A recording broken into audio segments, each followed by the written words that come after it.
Be how it is. We in this thing. Welcome in and or welcome back. I am SirFeffers, and we have a fun little episode of whimsy and woe for you all tonight. The episode is called No Greater Grave. I was rewatching last episode where the party, Nova, Wake, and Nerium, were speaking to Rulerok, the Kraken, and Offbeat threw out this tasty little one-liner, and the crux of it was there's no greater grave, and I was like, no greater grave in the ocean, I believe was the context. But I remember being like, write that down. Write it down. That's the basis of Nova Wake's character, because I'm a grave cleric for my mommy. Anyway, the party has currently gathered the various leaders of the various continents of the realm to hopefully form an alliance against Odyssey.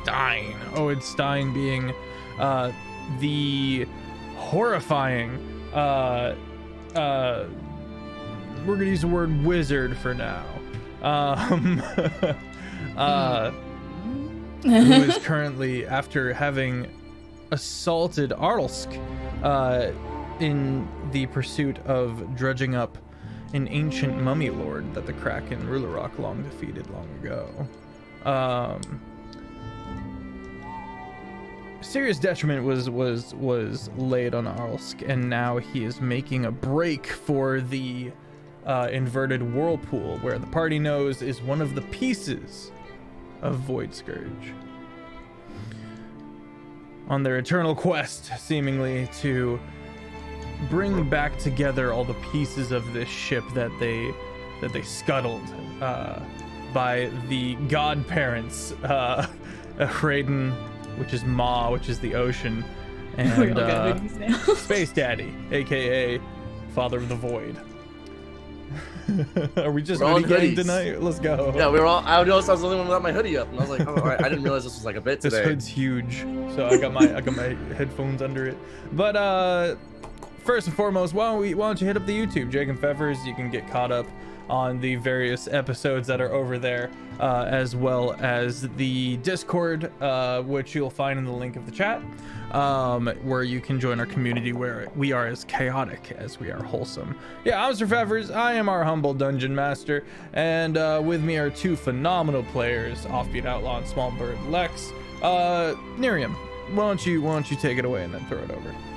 Well, hello, I am SmolBirdLex. You can find me at SmolBirdLex or SmolBirdArt. I am taking commissions. You can see the art at the beginning of the starting screen I did of Nerium and Nova. Can't English.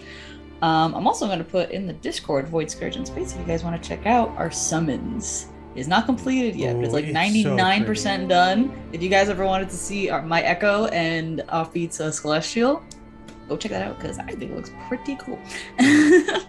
But yeah. Also, try and find the video game reference in the picture. There is a very subtle video game reference. Really? Subtle? It's subtle, yeah. It's if you don't know the reference, you're not gonna get it. Okay, you're right. Yeah. Look for it. But yes, look for it. If you get it in the chat, Offbeat will go give you a kiss or something. I don't know. I'll lick your face. Fun story about that art. I will admit this, Lexi, I was a little embarrassed by this. I saw the watery apparition that was your Echo, and I saw the awesome, gnarly looking killer whale dude behind him, and I was like, who is that? Wait, I've forgotten an NPC, and they got attached and made art about him, but I don't know who it is. What do I do? Oh no! And I had to, and I was racking my brain trying to figure it out, and then eventually Buzz came to my rescue, and he was like, "Oh, I got you. This is really cool art. Who is that?" And you answered, and I was like, "Oh, okay. That's why I don't remember it, because I didn't render it." Do it. It's okay, hon. You got it. No, it's funny. It's funny. That's hilarious. But yeah, no, it's our summons, my Echo and Offbeat's summon Celestial. What is it called? Yeah, summon Celestial. Okay, yeah. We did retcon a little bit when it came to him. 'Cause I think originally it was like anglerfish, but then we're like killer whale. Yes, killer whales are gaslight gatekeep girl bosses of the ocean. They are. If you like killer whales, I hope you don't like them for their personality. But long story short, Miriam is actually kind of nervous about this whole thing. She wants everything to go well. She wants things to be solid. If she has to fight somebody, she will, because that's how she is. But she wants this to be as peaceful as possible. And it's already starting off not bad. So take it over to Offbeat. What up? I am Offbeat Outlaw. I am playing Torrent Void, who has lost his name to a fae, who we commissioned Wizen or Wheezy to go and get it for us. Nova also last time got a message from his dad saying, like, good job, son, look for a magic item or something. Look for a present. So hopefully we get that soon. I'm excited for it. I want magic item. I have one in the rafters, and I'm very excited to see. Death Moon! Torrent 2 really wants this to go well. He really... They kind of need this to go well. If this goes poorly, they're screwed. They may fail their mission, or they'll have to go into a direct single conflict with Owen Stein, which doesn't sound very advantageous. So hopefully they can get everybody onto the same page, or at the very least most people onto the same page, as let's all, like, I don't care if you guys hate each other. Owen Stein is worse. You should hate him more. Yeah. You guys don't group up with us. I'll kill all of you personally. Yeah. Except the rock people. You're on our boat. But you guys are cool. No, the rock people are like the rock. They're just Like, vibing. gargoyles. if you guys don't agree with us, we'll sink the ship. We've sunk our own ship. What the hell do you think we're gonna do for yours? So hopefully it doesn't come to that. Hopefully it's just like everyone recognizes the severity of the situation. That's what Torrent's like. If you guys don't see why this is bad, that's on you. That's not on me. Like, get your priorities straight. Like, it's like that meme of the asteroid hitting the Earth, and it's like, oh God, what'll happen to the economy? Like, it's like my stocks are gonna go down. Oh no, my stocks. Would someone please think of the economy? No. No, fuck your economy. We're gonna die. All right. Well, last we left off, a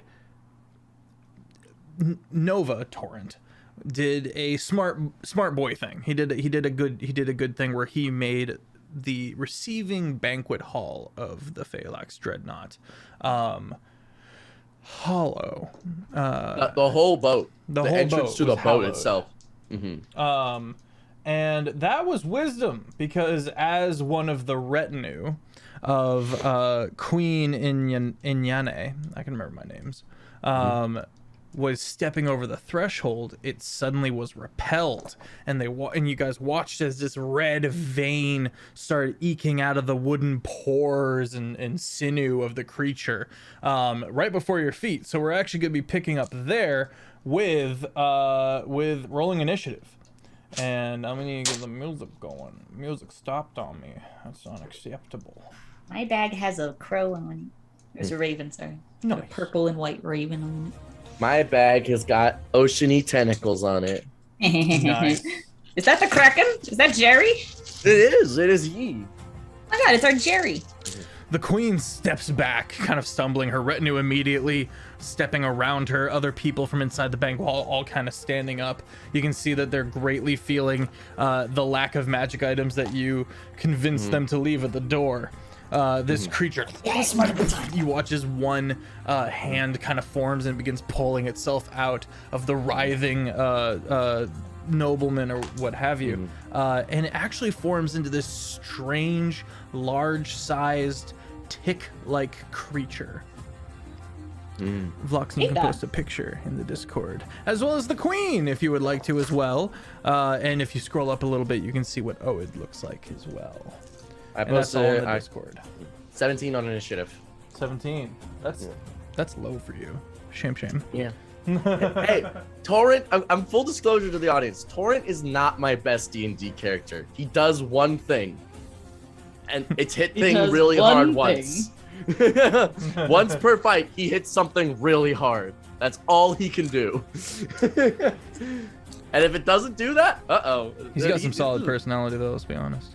No, he's got one hell of a Got a personality. great personality. A great personality. And abs. Great abs. That's phenomenal. I drew them well. He's got great abs. Yeah, you did. I brought those into being. Hang on. I did that. Hey, did that. internet, please. Do I have advantage on initiative rolls? I forget. You do have advantage on initiative Alright, rolls. great. Because that was a fucking 9. Okay, 16 plus. D&D Beyond, can you please work? Okay, I'm going on my phone. D&D Beyond, for some reason, is not working on my iPad. This episode is brought to you by New Jersey. By New Jersey, the entirety of New Jersey. Oh my dice! Oh my god! What? Oh no. All of them? All of them, all the dice trees. Not all of them! So I Worse got than me. 19. 19 on my The initiative. mic's going flying. 19. All right, very good. I need to figure out why D&D Beyond is not working on my iPad, though. So, Nerium, you step back. You're the first in initiative, and you see this creature is still mostly attached to this this member of the Queen's retinue. And you're not sure what that entails or what that might imply. But you do note that it is still very much got its red, veiny, plant-like bits deep inside the organs, if you will, of this plant creature. And you're up first, so what do you want to do? Is there time for like a discussion between us, like back and forth between the parties and Gotta the role group? play something real quick. Yeah. Hey, Torrent, Yeah. you think I could accurately cut this thing out without hurting the friend? You are very skilled. Queen, in the case that we don't do that, are you okay with losing this nobleman?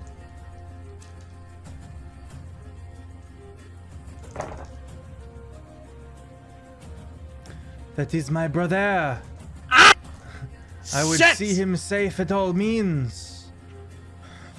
All right, dice. Non-lethal, Nerium. Non-lethal. Non-lethal. She gets her glaive, flips it to the back, and goes to swipe. Okay. Non-lethal as possible, trying to slice as much as she can in between it and the poor innocent creature. 19 on the die. Sweet. You have advantage on all 19. attacks. What's better? Sure, see if I can get better than that. Nope, that's a 4. You could crit. You could always crit. True, it is possible. So, Mm. all right. Oh, you daft cunt. So plus, Jesus Christ, plus 14. Plus 14, minus 5 for Great Weapon Master, so plus 9. 28. 28.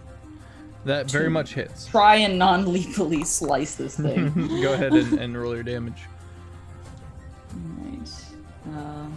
It's a D10 for my glaive, right? Because this one says D8 and a D10. It's a If you're D. two-handing it. It's a glaives can only have. We just pick the longsword variant so we can find the glaive variant. It's a D10. Oh, okay. Okay. Because it's a heavy weapon, you can't not two-hand it. Gotcha. Okay. And you add a D6 on top of all of 3D6 because it's a Dragon's Wrath. 3d6. Oh my. 3, 4, 5, 6, 7, 8, 9. 16 damage. 16. Don't forget your modifiers. Hmm? Don't forget your modifiers. Plus what else? Your rage modifier, your strength modifier, and plus 10 for Great Weapon Master. Jesus fucking Christ. So 16 is 10, 26, plus my strength modifier, which is plus 6. 16. Plus features and traits, rage plus 4. Plus 22 on top of the 16 for you. Jesus Christ. So 38 total on that first hit. 38 total. Very good. To try and accurately slice this thing Alright. off. You managed to swing, and you watch as it like dents inward from your attack. One of its eyes popping and just kind of gushing. Bonus action, movement speed. I feel like I'm trying to save these. Valid. So. I mean, you have two. You get 2 attacks per action, so you can still take another attack. All right, we'll try to whack it again. See if it'll do enough. 8. You're already attacking it once. You may as well finish the attack. Yeah. So 15 plus 9, that is 24 to hit. 24 hits. Roll your damage. All right, 1d10 plus 3d6.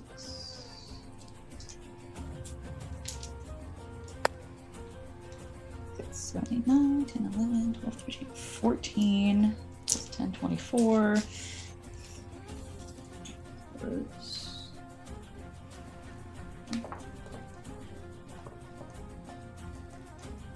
29?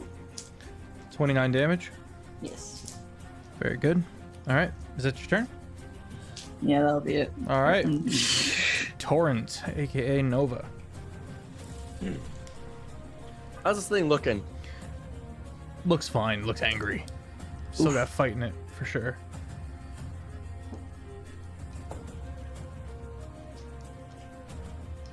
I have an idea. I have that thing I can do. I have that. That's a legendary action, though. I can't take it on at the end of. Actually, before we get to my turn. Okay.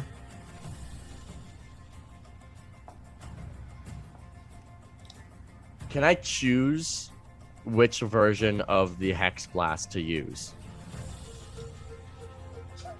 I believe we agreed on a yes for that one. Okay. At the end of Nerium's turn, Nova is going to the water is going to like infests his blood, is going to writhe around his arms, and then he's going to turn it into this salty, briny, gaseous mix, and then just release it at the target. I need a con saving throw, please. DC 16. Oh, that was almost an 18, and then it was a 2. So plus 4, that's 6. That's a 6? Okay. Yep. So, first thing that happens is he's going to take 4d6 necrotic damage. Ow. Did you declare non-lethal? Rude. I can't declare non-lethal on this. Oh, okay. But he said he was looking fine. So, Valid. this isn't too much. 13 damage only. 13 damage, okay. And then it is restrained. Oh. And it's got to repeat the saving throw at the end of its turn, or it's going to be petrified and turned to stone. Cool. Well, it doesn't know that, so as it starts its turn... Oh, no, It's that's not- the beginning it's- of your turn. That's the end of That's- Nerium's turn. yeah. Now it's my turn. Now it's your turn. Correct. Thank you. Okay. I'll let my cat in. Do what you want.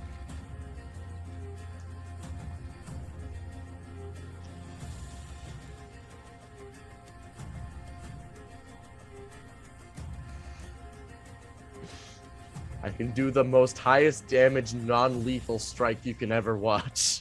That's what I will You should do a YouTube video build on a non-lethal max damage build. You know what I mean? That's what It's this actually not. is. Oh, hey, there you go.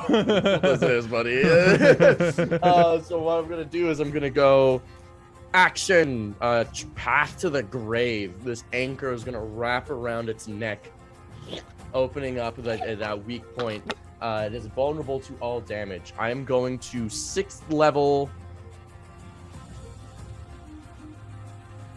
I'm going to 5th level Branding Smite. Let's save that 6th.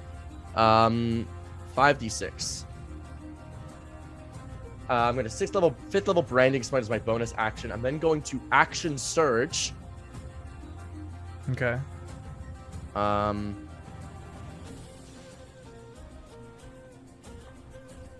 Action Surge. Where is this goddamn path to the grave? I just need to mark it off on my sheet. Oh, it's in the channel divinity section. This is so poorly functioned. Bang. Okay. I'm then going to swing and hit. It is restrained, so I have advantage on this attack roll. Okay. Ooh, baby. Ooh, baby. Ooh, baby. My hit is a 25. 25. 25 hits. Excellent. That was with a booming blade.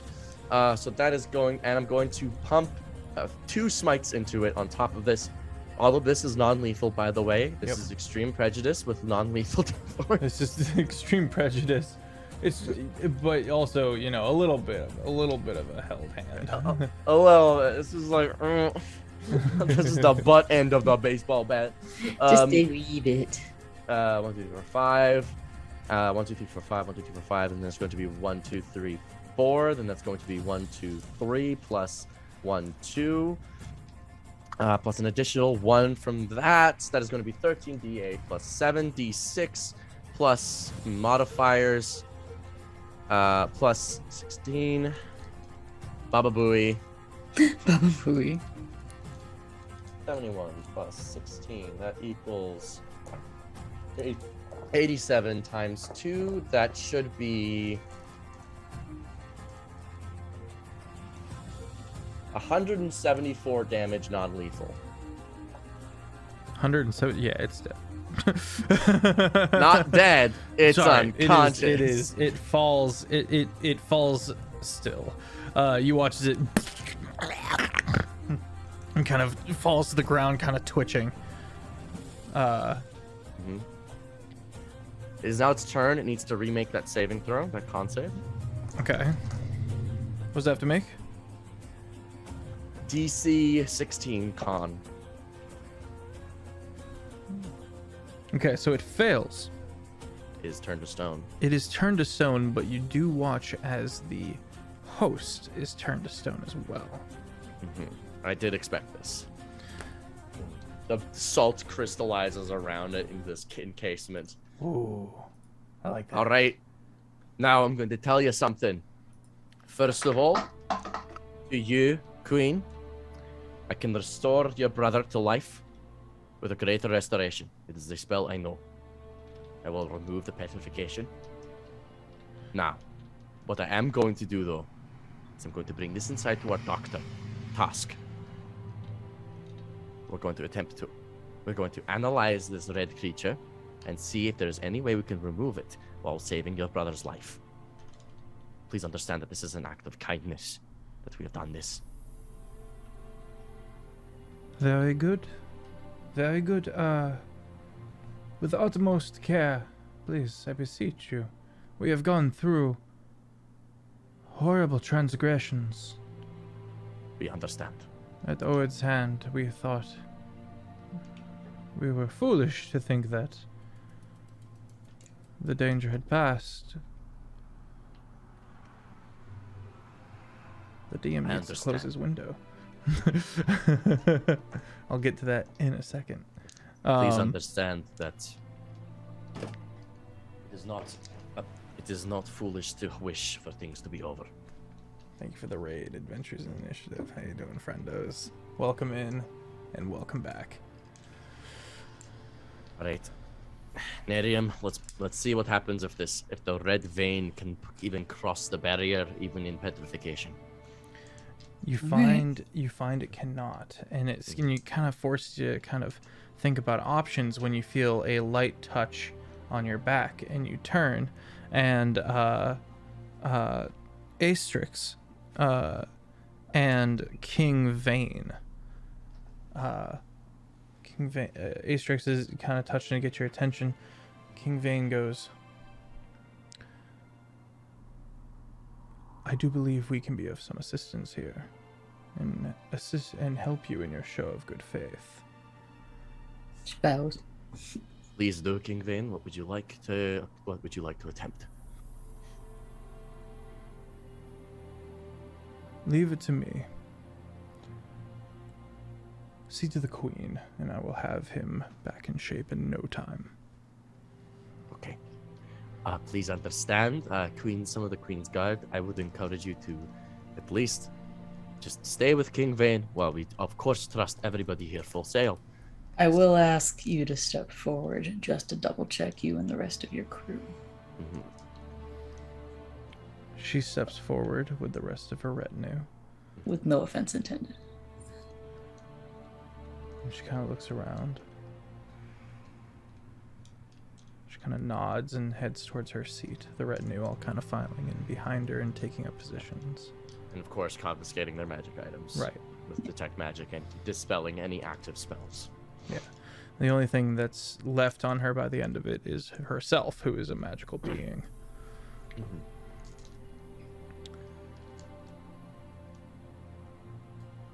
The two of you, King Vane and Astrix, are just kind of on deck alone. You can hear Ronnie, the bard, step forward and start entertaining everybody with the little bit of dead space that they have, the little bit of time needed for this moment. And it's nat 20 on the performance check. Hey. And he pulls out a very beautiful harp and starts telling this fabled story that is likely 100% made up about the goblins and how they escaped and tricked a dragon. While the gargoyles, the stone beings, are tending to this fallen individual, something interesting happens.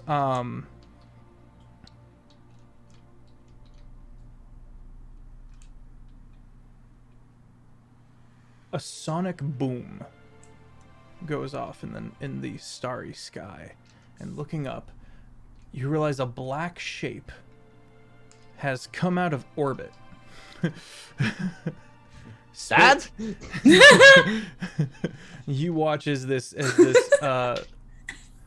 medium-sized bipedal form, and I'll post a picture in a second in the Discord, streaks, shiny black metal streaks across the starry sky and lands in the water. Let me get the picture real quick. That's not it. Who the fuck are you? A very interesting individual. Floats out of the water into the air and deftly turns and takes in the scene of the Phalanx Dreadnought. Void Scourge in space, paste, bang. No, neither of you ever seen a being like this before. One of yours? Maybe. Could I make some sort of check? I don't guess. Or is it very? Or this is very foreign? declared you've never seen something like this before. Okay. And it appears, and it kind of T-poses onto the deck and kind of hovers before you. It doesn't say anything, and it almost seems aloof. Are you visiting? In common, and then in celestial, I say, "Who are you?" And then I'll go like, "Who are you?" Nothing. It does, however, take off a cape from its shoulders and present it to Nova Wake.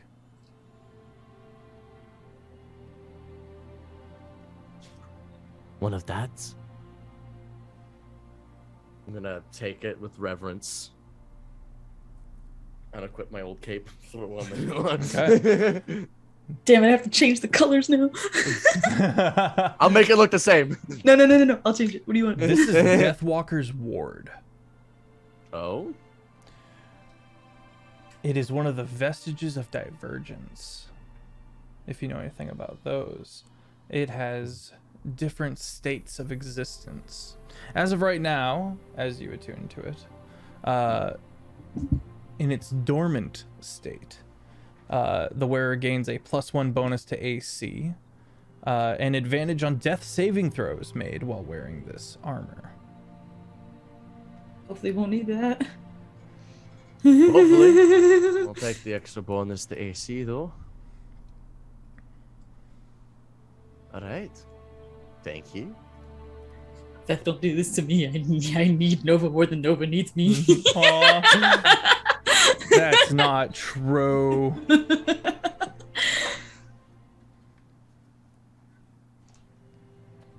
It continues to hover there.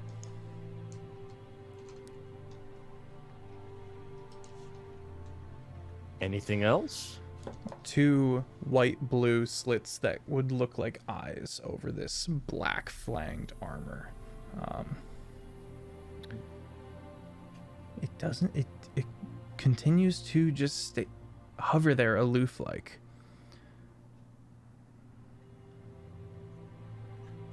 Miriam's gonna go and just start poke it. You poke it. You lift up one of the helm a little bit, and underneath is only muscly sinew, knotted all together. No face, no features of any kind, just knots and knots of muscle. Just gonna close that back up and take some steps back. It doesn't have a face. It doesn't have a face. I don't know who said this. I do not know. I mean, it went from up there. It's probably one of your dad's. I mean, it probably is. I've never seen this bloody thing, but I'm Say gonna use probably again. And like Nova's just like, I don't know what this is. I don't know why it's here. Maybe I've seen it before. I'm just forgetting because I'm dumb. Like, I'm gonna use my divine sense. Okay. I'm gonna see if I know if this thing is a celestial, or a fiend, or an undead. It is part celestial. Part something else. Can I detect accident? magic do anything? Some of the strongest magic you've ever sensed. Some inexplicable magic. This guy's got a lot of magic going on. I don't think I've ever sensed this much before. It's kind of concerning. All right. Well,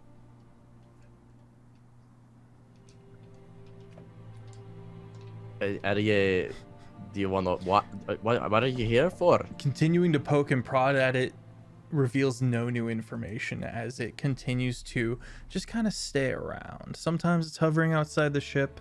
Sometimes it sits atop the ship. It weighs about 1,500 pounds. Goes up to Nova. Maybe it's supposed to defend you. Maybe like if something attacks you, it starts moving or something. I don't know. She goes to headbutt him. You're like, I don't know. Nothing. Checks if he did anything. But the big guy? No, okay. Nova. Okay. I'm not touching that thing. I'm gonna signal for Coax and for Drake Warden guy. Hey. And Croylix. Corlex. Alright, you two. We've got an unexpected visitor Hi. from space. I encourage you to keep watch of that fella right there. You see him? He doesn't stand. He gave me a cloak. I don't think you should. I don't think it's a problem. I just don't know what it is.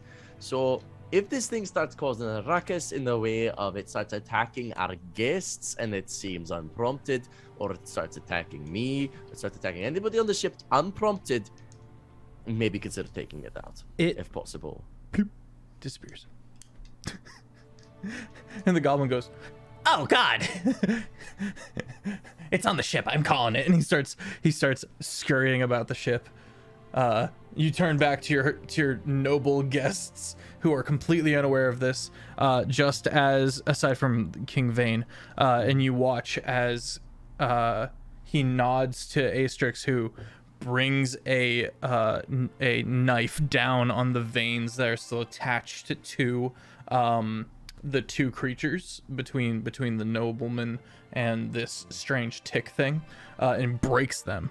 And he hits a tone that she forms a dissonance while breaking, and then forms a harmony while this rippling effect as you watch as King Vane's hand steeps into the stone creature and then pulls out real fast, and much like starting an engine, like a lawnmower, just dun, dun, dun, dun. Bang! All of the exterior stone, even though it had been holy stone, it seems to just shatter off of the person and goes and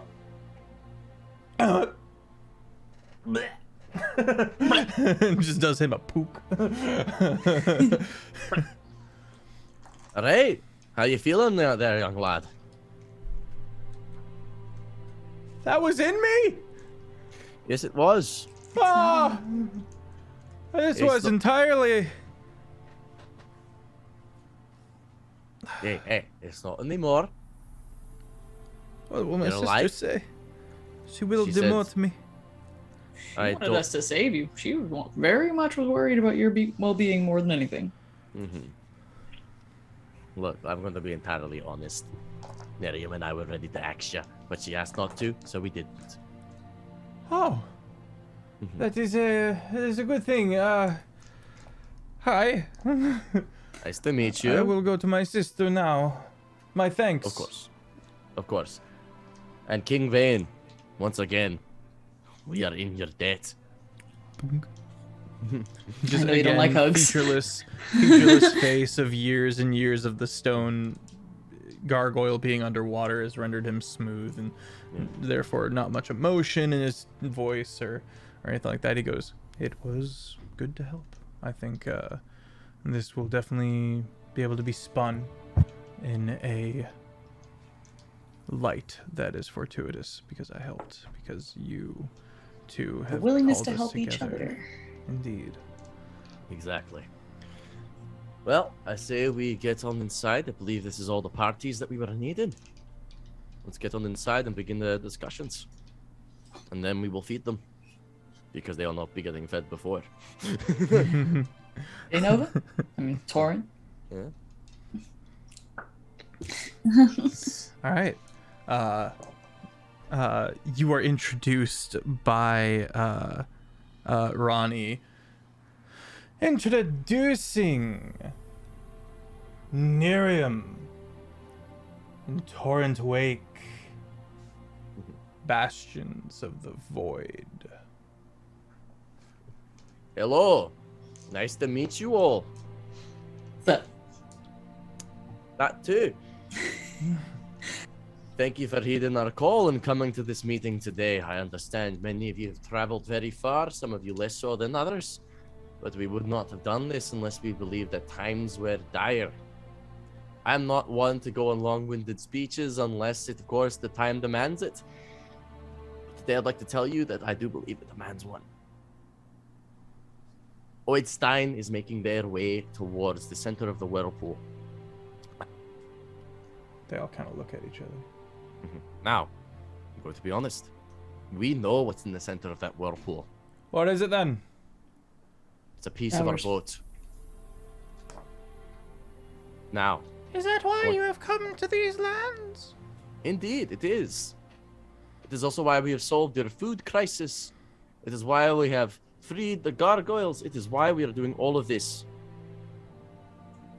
Newham's We looking for plan Mary. to leave these places that we come to better than we found them. However, there is always something that we must take before we go. And in this case, it is the pieces of our boat. We must get that piece. However, Oydstein cannot have it. It is a piece of great power, a very important item in the world.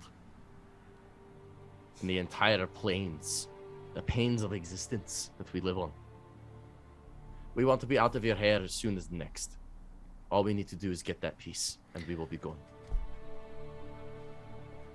Everyone seems pretty amenable right out the gate, and they're all kind of, because you see the gargoyles who you have allied and helped. You see the dwarves who you have solved all of their problems and made an alliance with prior with Rulerok. Arlsk, Queen Inyene, has nothing but hatred for Oed. It comes down to Malakoda, who kind of sits back, kind of lacing his fingers together and goes, I cannot command such forces to be reckoned whilst imprisoned by the dwarves. Are you asking for a conditional freedom?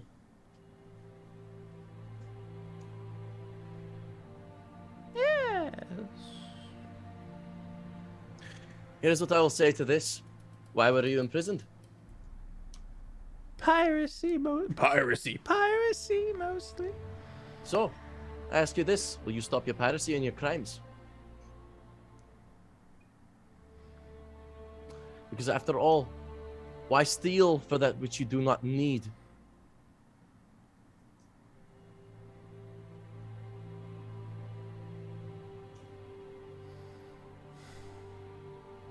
Such is our way to take from those around us.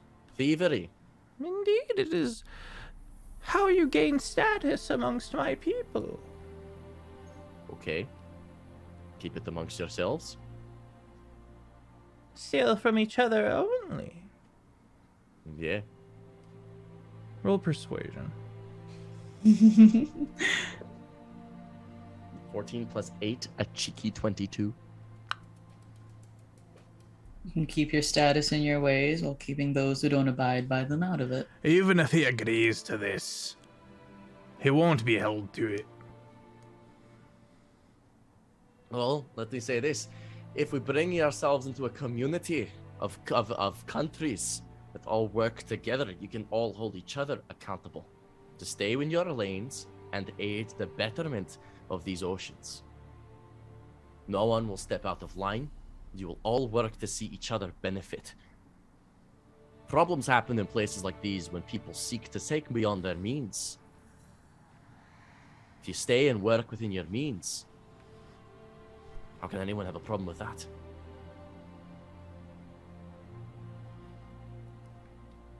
After all, the gargoyles of the north, they barely have any needs. And as long as they stick to themselves, they seem to be happy. It's just causing problems when they were kidnapped.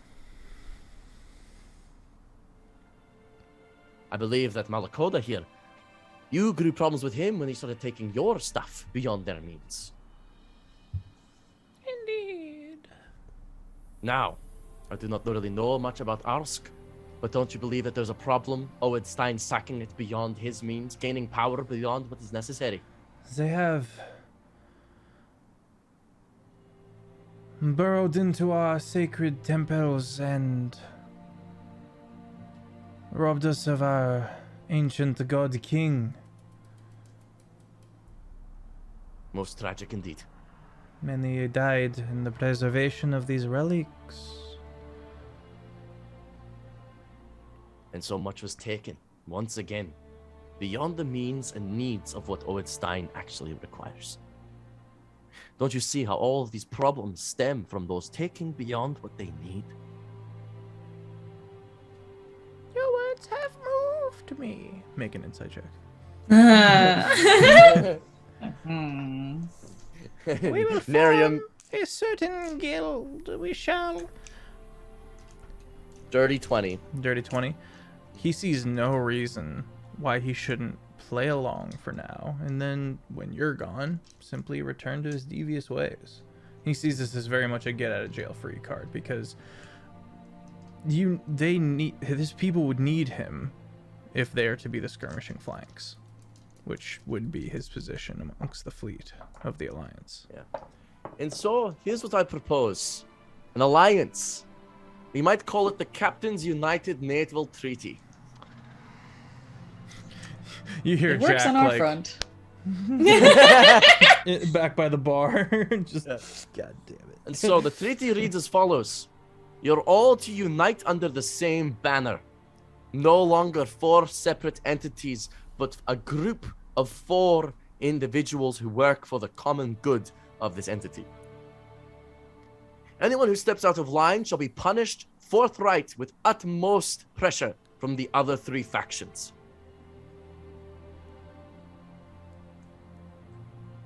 So let's just say, for instance, I don't know, King Malakota, for example, you decide to go back to being a pirate. The remaining 3 will crush you with great vengeance. Or, say, for example, the dwarf, his residence, the dwarf over here, decides that he wants to raise his mountains again with the help of the gargoyles. Well, the gargoyles, Arsk and Malakoda, you may sack the dwarven land as you see fit. Like they could. They will. With everyone together, you might not stand a chance. And don't you see how this only net destroys everything that you would have built for? Indeed. Shoots So a how glance, about- shoots a look at Malakota. So, this agreement, basically, mutually assured destruction. May nobody ever resist it. King Vane leans forward and goes, "These individuals washed up on our shores and have been nothing but helpful.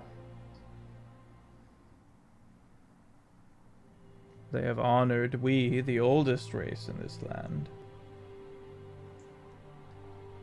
and will side with them." Queen Inyane of Arosk says, "We also have a desperate intention against Oid, Stein, and we stand with them." Looks at her, looks at Vane, and then looks at her brother. Malakota, grinning, goes, "I agree to these terms. I get to go free and form a powerful alliance, assuming we all survive." Mm-hmm. Aye, assuming we all survive. I'm with you. Mm-hmm. And a reminder, this alliance is a self-checking one.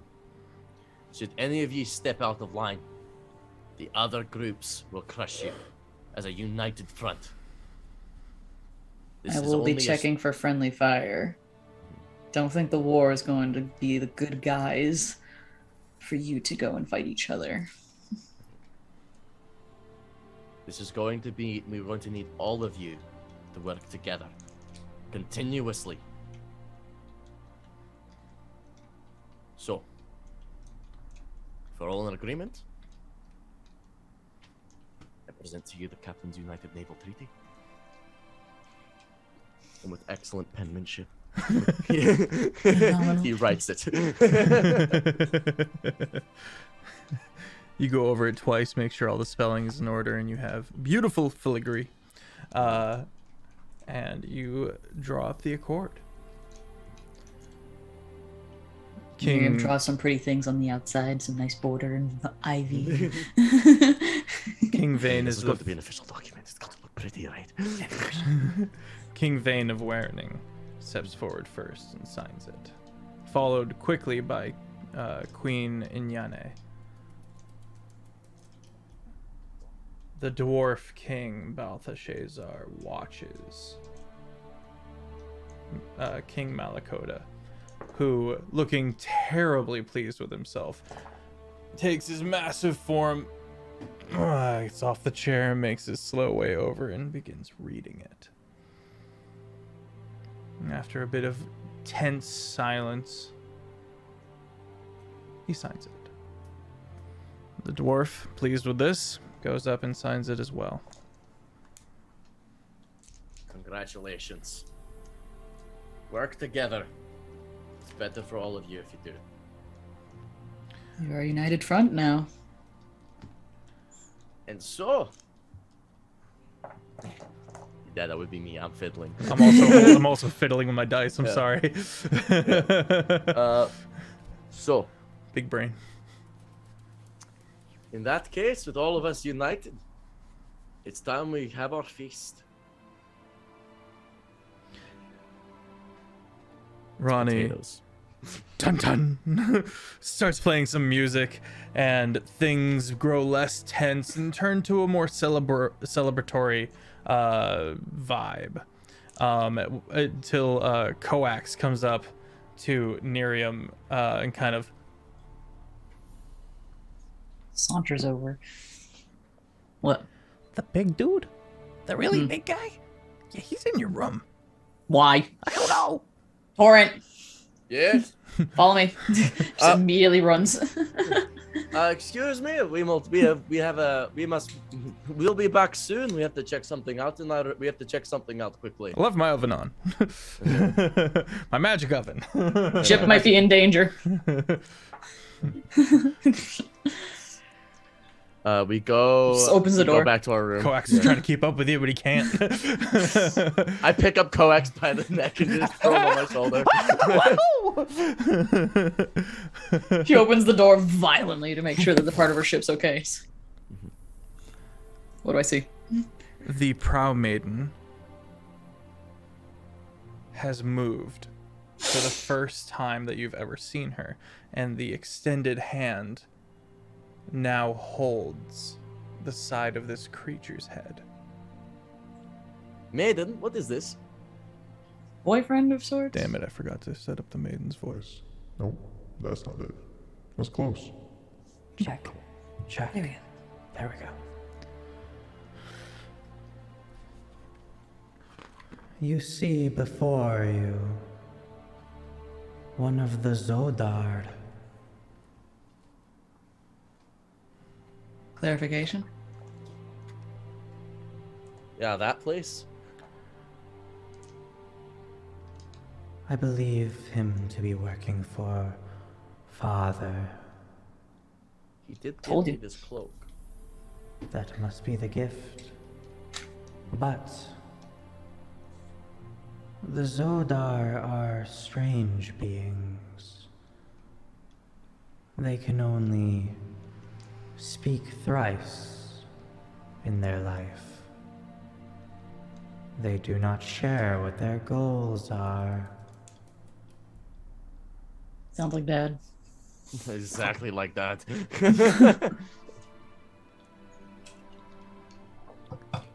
He would not send one such as this to merely deliver a coat.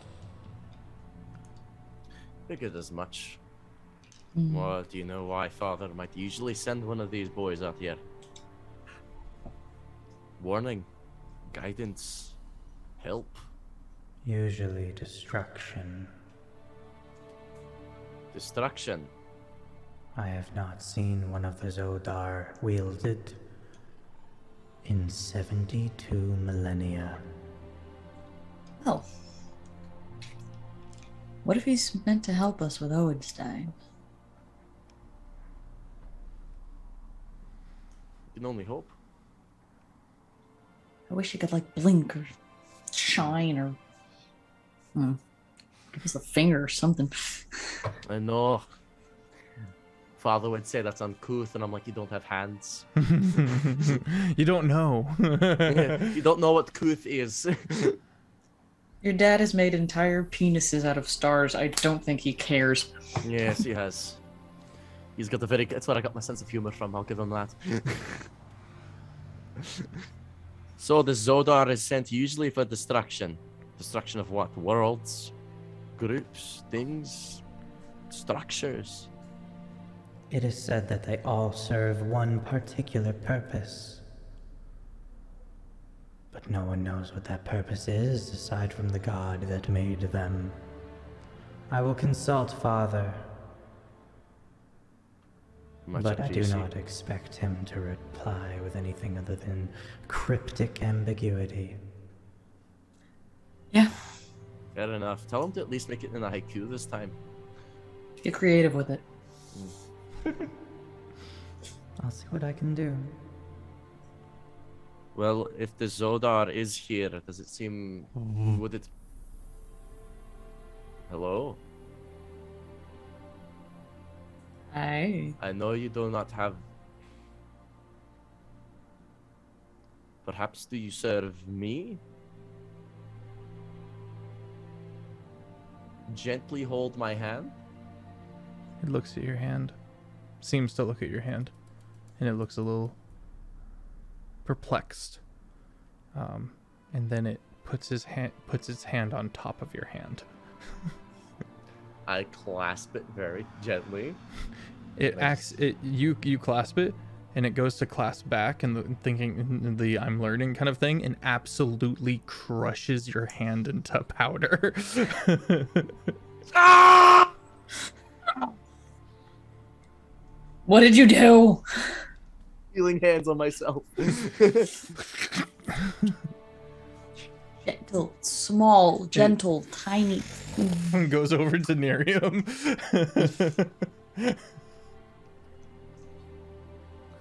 Tiny, gentle. She just like gently touches the top of his hand and bottom of his hand. Just like tiny, small, gentle.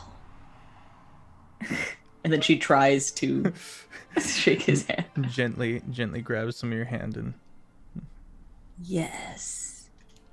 Good. Good job. Well, if you don't have a name, we shall call you. has a strength of 30. Oh God. We shall call you. What should we name him? Obby for Obsidian. Obi? Your name is Obi. For us, we don't know your real name. So when we say the word Obi, we refer to you. I. Correct. Keeps Nerium. Obi. Obby. continues to just kind of hover there, idly, just kind of watching you guys. Now, Good. we're going to ask your help. I don't know what this would look like, but I'm going to tell you that there is something we would like destroyed. Its name is Owen Stein. We will point it out when we see it, alright? Owen, bad. Owen Crush. Stein bad. You Hard. make crush. Hard. Crush. Yes. Make scream. Take Neriman over, just like. Let's get performance checks from you guys. Just Yeah, I'm pretty good at these. The people's elbow. Not today though. That's a 5 plus 8, so it's a 13. you have no idea if you're getting your message across. Let's see what Nerium's got. Performance is +2, so Bust it out. Bust it down, Nerium. Ooh, 18. 16 on the 18? die +2. Okay. It kind of looks like you get the energy that it's understanding you. Owenstein. Bad. It is understanding you. No. Whether or not it will comply, Yeah. you're not sure. Well, if that seems compliant with your goals, I hope you'll help us out in the coming battle. If not, I'm not gonna be offended if you don't join, I guess. You seem to have your own thing going on. It's just like an all hands on deck situation. We should probably get back to the dinner and make sure Yeah, people we aren't should. being Let's- weird. The goblin who kind of Coax who kind of hopped down before you guys slammed open the door, now goes, "Is everything okay?" And I think so. You watch as Abby raises a hand because No. because of the startle. Oh, it's too late. No. Coax just is gone. Just Was that a counter? Was that a banishment of some kind? Was that a spell? it was a spell. Undo. hang on. No. Bad. It was a Pokes spell. on head. It No, is. It's bad. not in itself casting a spell, but it is a magical ability. Is it counter Poking him on the spellable? head. No. It is not undo. counterspellable. Bad. Abby, no! Bring him back! Undo. Undo! Undo! Bring him back. He good. Him. Good. Coax is like, I was in the ocean. He's soaked. He's just like, I think I was under the ship. Thank you. If If we do this, you do that. This bad. This, Just taps Coax on the head like, I'm sorry. Huh? Go get food. I'm gonna pick him up like a baby. He seems to have taken 4d10 force damage. Okay. Just take a nap. Take a nap. Go tell him to get to some food. Oh my god, Yeah, back to task. I'm gonna press him dry. I hate being wet. That's valid. Not true. And he limps away. Depends on the situation. All right, Okay. Opie. If we Good, bad. bad. Okay. Oedstein, bad. If we do this, crush. If we do this, gentle. Gentle. Okay. Hamburger. Don't hamburger. Don't confuse him. Hamburger. All right. Good talk. She's gonna Love- gently pat him on the head. She's like, Ding, ding, good, ding. good, Obi. Good. You? Good. I'm gonna give him a. Then we're gonna go. Like, all right. Did we just get a new crew member? I don't know. I think this guy's freelance. And she's gonna take a light jog back to the Yeah. thing to make sure no one's being crazy there. Yeah, we're gonna go jump. Yeah, everyone's dead. No, I'm just kidding. You come back and you enjoy the rest of the night of festivities, actually. And everyone who is capable of eating is quite impressed by this strange new thing called potatoes and the various, and the fact that everyone from each of the different continents is able to consume it. And they Got all fries, start talking we got about chips, we got mashed potatoes, we got sweet potatoes. Can we do sweet potatoes? Is that a different thing? No, That's a scratch different that. We make them sweet by adding sugar in it. We made the delicious things out of this. There's even Everyone- desserts out of it. everyone against maybe their better judgment starts feeling pretty good about things, and there's a bit of a festive air, and even Malakota and Balthasar are kind of talking amiably, more or less, in that kind of backhanded compliment kind of way, you know, frenemies. There's some sexual tension there. Oh, that chair is very impressive of yours. Yes, dwarf and lizard Jabba the Hutt. That's the fan fiction we need. Yeah. You know it. Miriam's just dancing wherever there's a possible dance floor. Vibing out. Nova, your cloak, which has these, feel free to aesthetically have control over your character. I'm just telling you what the description says. Feel free to mix it up if you want to. Veta black, with these raven feathers for shoulders, kind of giving you that, making your shoulders look even broader than they are. It seems to ripple in a wind that isn't there.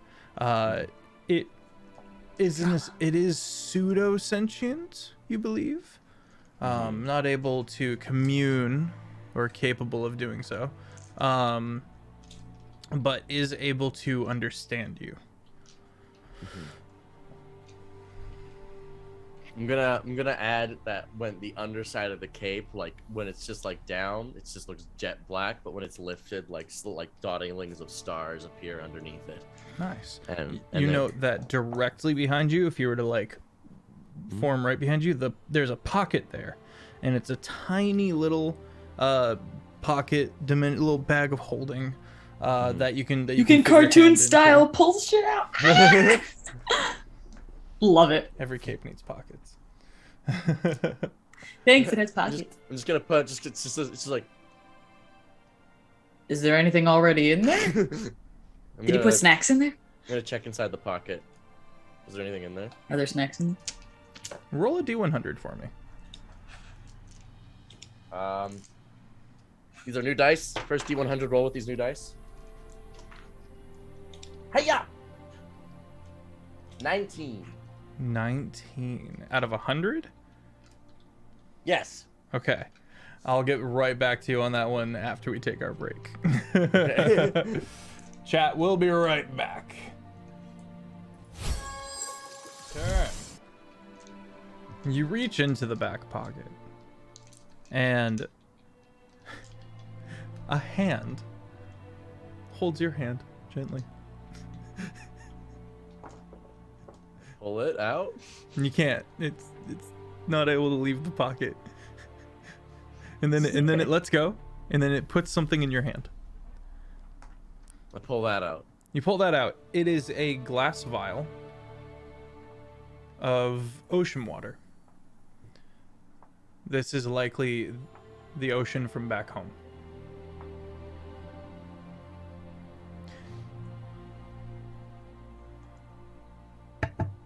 Miriam's gonna look at Nova. I'm just gonna open it and just. Nostalgia. Waves of nostalgia. Okay. Just gonna put it back. You put it back in the hand. It hands you something else. Okay, can I take that? What is it? Oh. It is a antimatter rifle. Gun! You gave Nova a gun!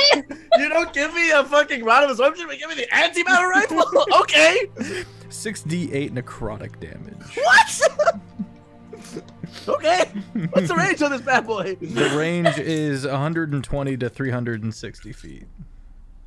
God damn! And as it this small void appears at the end of the rifle, implying it is loaded and ready to be used. It's only got 2 shots in it before it needs to be reloaded. Question, DM. Yeah. Can I smite with this? If you are within melee range. Dreamo! Did your dad just give you a gun? I think my father just gave me a rifle. You can see stars and beautiful galaxies like within it. Kind of like looking through it. Oh god, I just made a Valorant gun skin.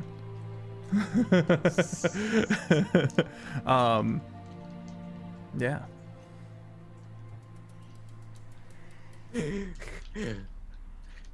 How do you want and you get a gun and a cloak? I don't get shit.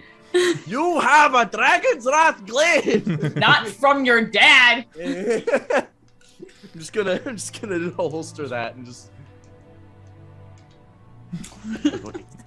It's okay. Where's Chester? I need my emotional support, dragon. Wait, you are baby. Sweet boy. Anything on your mission? Gives you a face of like, oh yeah, the mission. It burps in potato.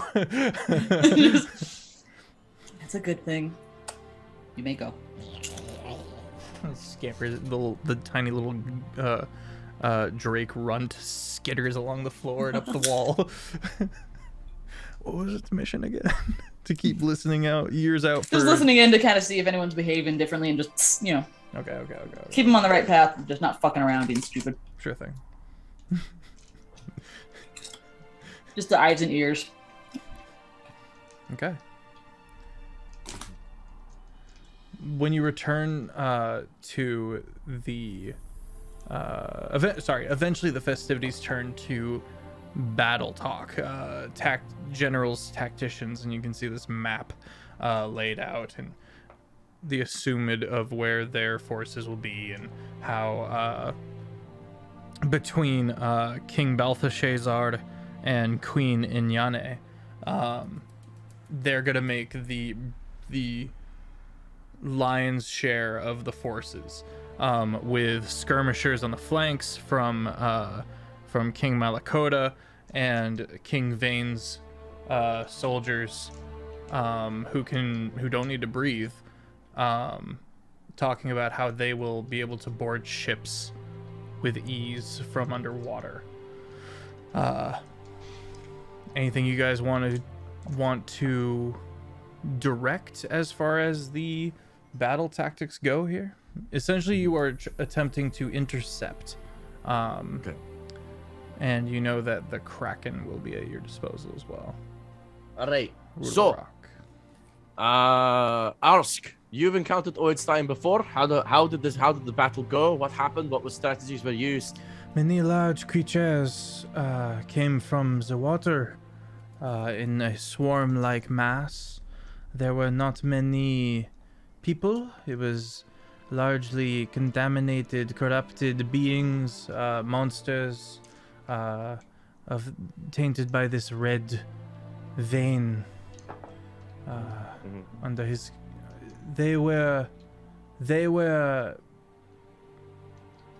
unintelligent and not able to form any sort of rank until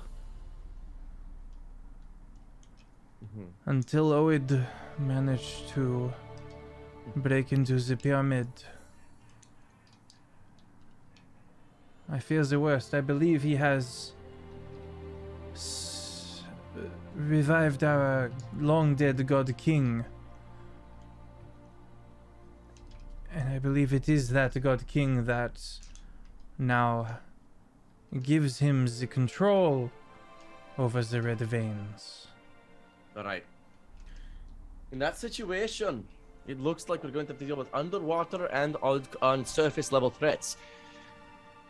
Ruler Rock is going to have to take care of those undersurface threats for the most part. However, we are aware that the gargoyles are also capable of working underwater. So, I propose the following. Two different forces. The surface force and the underwater force. Malakoda, I believe you had submarines in your fleet. Yes. I want you to man your submarines with your crew as well as some gargoyles. You will be our mid-level threat, and we're going to ask you to play two roles. You need to play both the surface and the underwater threats. Keeping reconnaissance with our surface team as well as the underwater team in order to ensure that both sides are being sufficiently supplied. This will be your task. Keep up the supplies and also provide skirmishing, damage, and support. If the surface is getting overwhelmed, come to the surface and aid there. If the underwater is being overwhelmed, go deep and help out there. And my Understood? skirmishers? My razorback riders? Yes, those will be the surface levels as well. They will be helping out and running interference in Oid. If they are fast, they will cut Oid off and provide the initial cutoff, while we in our more substantial ships ride from the back. And once we arrive, your skirmishers feel free to provide as much interference as possible, pestering the main body. It will be done. Thank you. Main ships, dwarves, Arlsk. Your job will be on surface level with us and the Phalanx Dreadnought. We are going to be attacking on Oid directly. Our goal is to get you to Oid. We are the vanguard. And we will take care of it. We need your help as well. If anything comes to the surface, strike them down. If they're a red vein, strike them, destroy them. And then once we get to Oid, we should hopefully, Nerium and I, be able to handle it. But in the off chance that we can't, may require some backup in the systems. We have a team that is going to go with it. Renekton, Ace, and Obi. we have a new friend named Obi, who hopefully will be compliant, but Obi's a little bit, I guess you could say, on the quieter side. So, with that being said, Arsk, Dwarfs, you're with us on the surface. Malakoda, Ruler Rock, King Vane, and the Gargoyles. You will be the underwater team. The skirmishers will run ahead, cut off Oid, while the bigger ships go in front. Does anyone else have any fast ships in their fleet?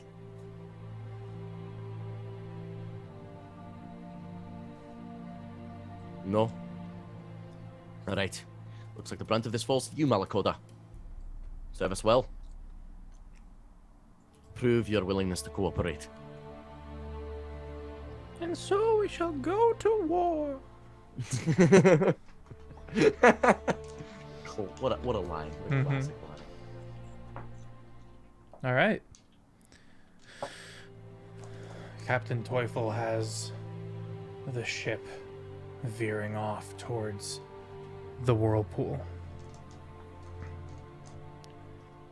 party gets a long rest as the next couple of days are spent journeying towards the inverted whirlpool in Odyssey.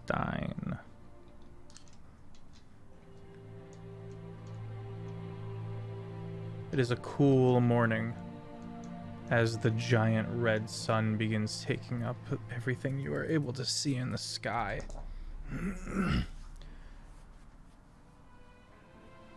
You're on deck, the two of you, watching. Word has already gone out, and you watch as the Phalanx Dreadnought, being the head of this massive arrowhead formation of ships.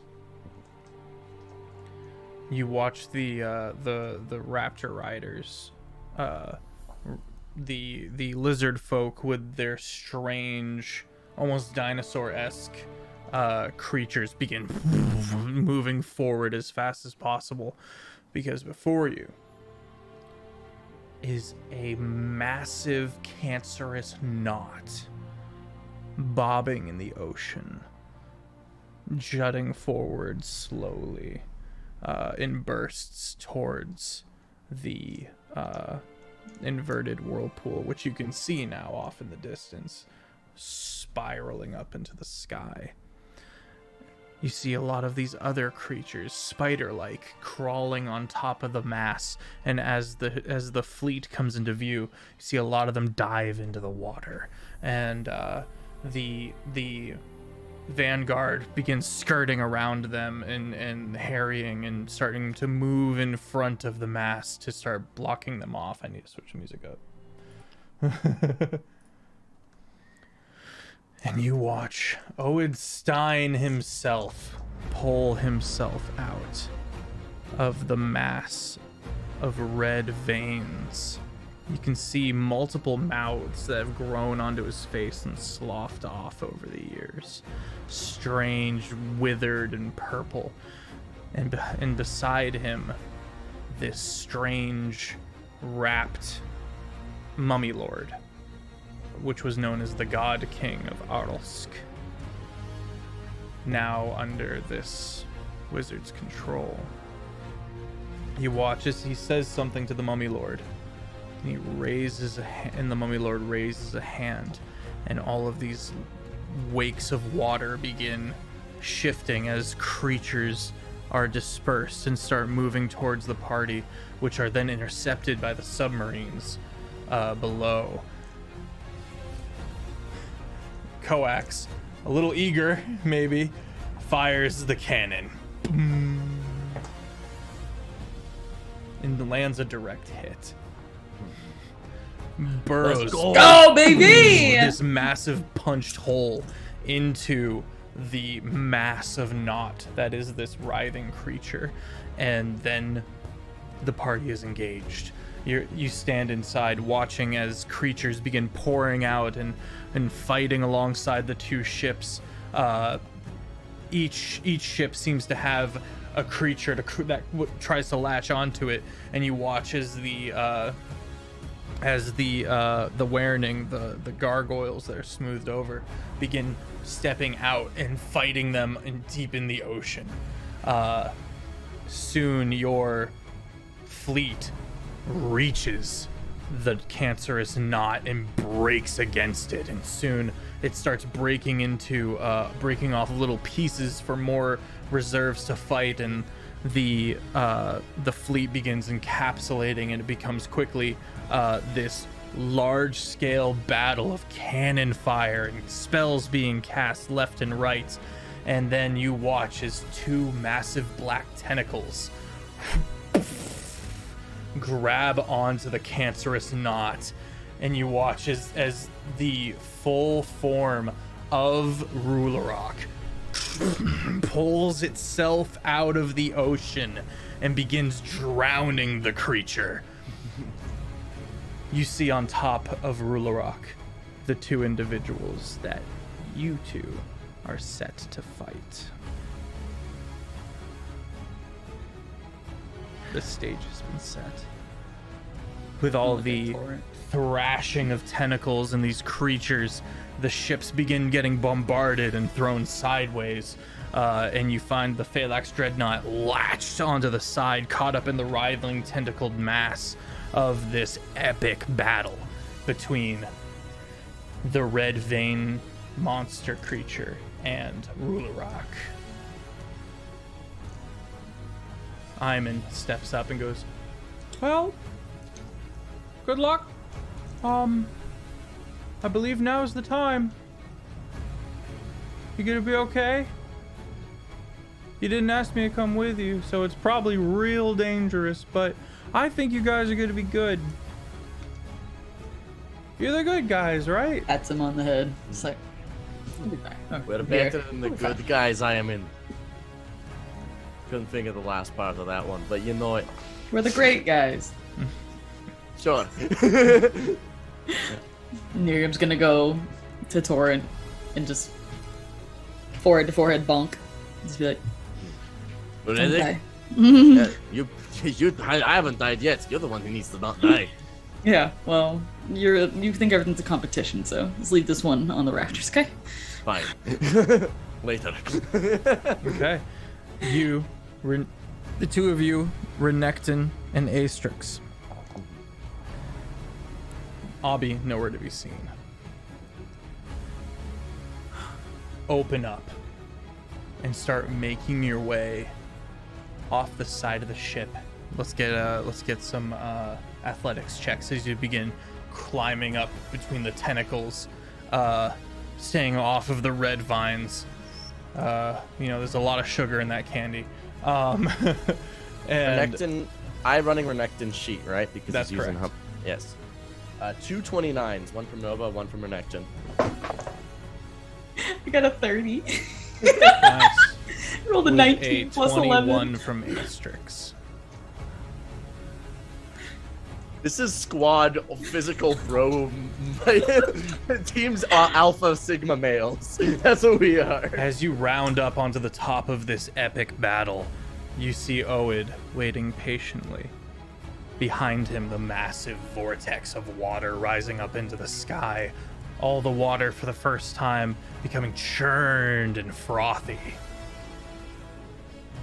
She's gonna point to Oedstein and shout, Obey! Not good! Thumbs Pointing down! She's like, I can't see him, but just in case. Chuck. If I may, before we begin, why? I'd like to say your final words.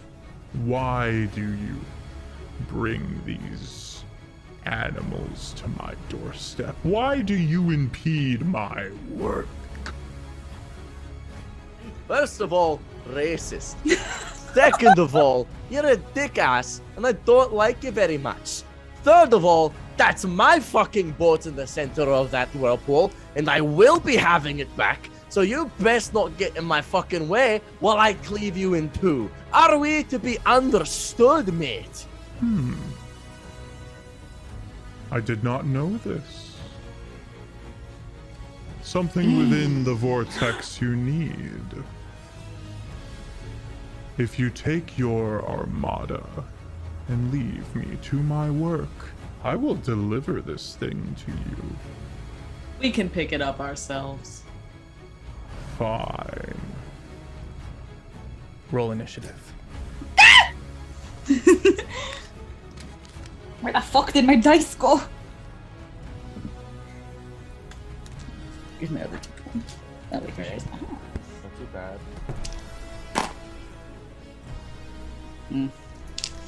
I got 17. 14 on the die plus 3. 21 for Torrent. 15 for Renekton. Okay.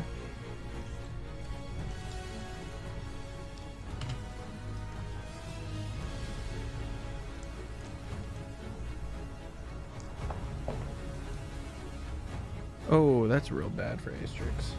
Oh no, baby! That's a 6 for Astrix.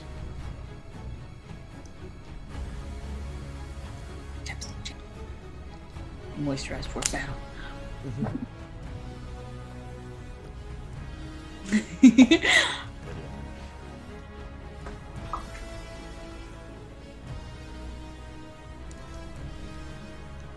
Okay. It goes Torrent, Oid, Nerium, Mummy Lord, Renekton, Astrix. Where's Renekton? Renekton's 15. Who am I missing? Renekton's 15. I think that's everyone. Yep, there's 4 of us. All right, let's get this bread. Torrent, you're up first. All right. How far away is this bastard? At this point, about 60 feet. He's up in the air a little bit by 20 feet. Under him, and a little bit to the left, is the Mummy Lord, who is kind of just this twitching, writhing mass of wraps and plant. He's 20 feet in the air, you say, huh? Yeah, 60 feet from you, though.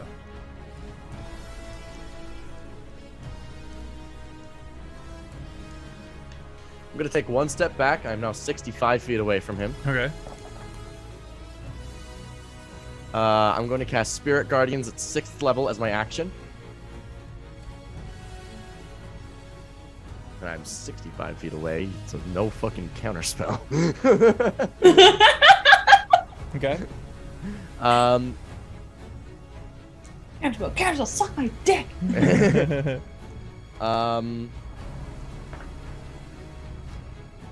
Yours, I swear to God. Bonus action.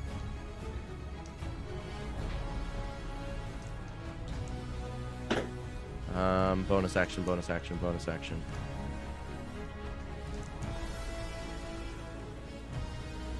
Gonna Hexblade's Curse on Oidstein. Okay.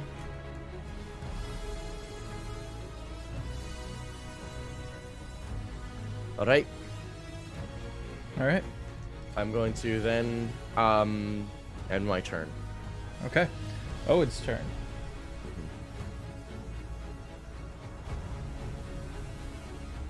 Actually, before I end my turn, can I move forward 5 feet? Yes. Okay. Putting you within 60 feet range. Yes. I forgot I moved back. First, a legendary action before he starts his turn. Okay. He is going to look at Renekton and use Frightening Gaze. Renekton needs a DC 18 Wisdom saving throw, or become frightened for a minute. This is going to be a 19. Saves. Renekton. I have no fear. Renekton, by the way, now, I've dripped him out a little bit. I've given him a nice, like, Nova gave him like a scar mark tattoo on his arm that's a compass, and it glows in starlight, similar to Nova's. As well as his blade now is dripping in almost like this celestial dew that drips off of it. And he's given us all a +5 to all of our saving throws, by the way. Nice. Because he is a paladin. Additionally, he has a really cool aura. Enemy creatures with missing hit points increase the attack rolls of allies. Each enemy missing hit points increases the attack rolls of all allies within 10 feet of you by 1. So, there's currently only 2 enemies though. So Spicy. like, it's only going to increase by 2, but it's good. Also, for his 15th level ability, if he is hit with an attack roll, he applies 1 stack of bleed to the target if they hit with an attack roll within 60 feet. And his 20th level thing he didn't get because he's got 3 levels of fighter. All right. Yep. So begins Get that action Oid's, surge. So begins Oid's turn.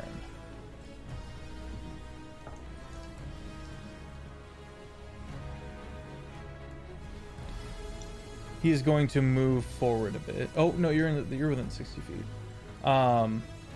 He's going to look to you, Nova, and cast Finger of Death. You need a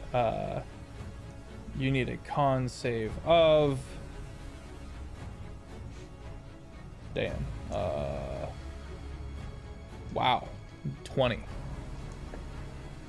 That not only is that a nat 20, That is plus 10 for myself, plus 5. So this is a 35. All right.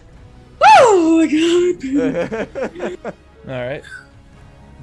Half as much on a successful save. All right, you're going to take 78 plus 30 necrotic damage divided by 2. You do have a sense about you. Make an Arcana check. Something has been changed. It's a 17. 17. As long as Ode is alive, you will come back as an undead. Under his control. If I die. If you die. I've died twice. Feff. What damage did I end up taking? 5, 6, 7, 8. Figuring that out now. Half of 82, so 41 damage.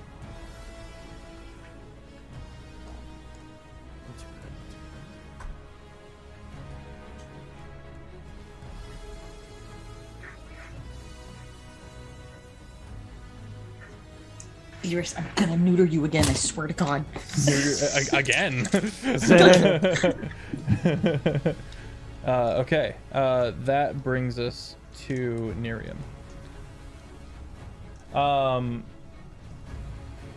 What's going through your head? What's going through your head, Nova? Paint me a word. I know I'm going to come back as an undead, and I'm like, oh, now I have to kill him. 20 feet in the air. It's a bit of a problem. We're all melee. So I'm going to have to use my 18-matter rifle for a bit. Hopefully we can ground him some way or knock him prone so that he falls. I do have a way to do that. It's a little bit annoying, but we can. But it is possible. Could your boy just anchor? I don't ground people necessarily. But what I can do is my hex and my Eldritch Smite does knock people prone. So I would have to hit with that. I can use a long jump as my movement if I get close enough, and hit as I do my long jump. So I can do that. Okay. But it is annoying to set up. Renekton also can focus on Mummy Lord, so. Making it Nerium's turn. All right. Echo is summoned. Rage is there. How far am I? So 60 feet? 60 feet from the Mummy Lord.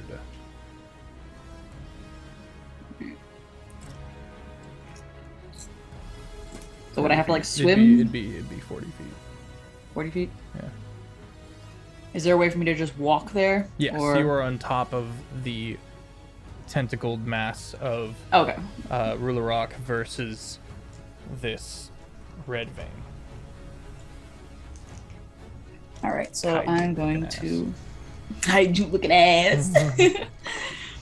All right, so me and Echo are gonna rush forward and go for the Mummy Lord because we cannot get our other guy.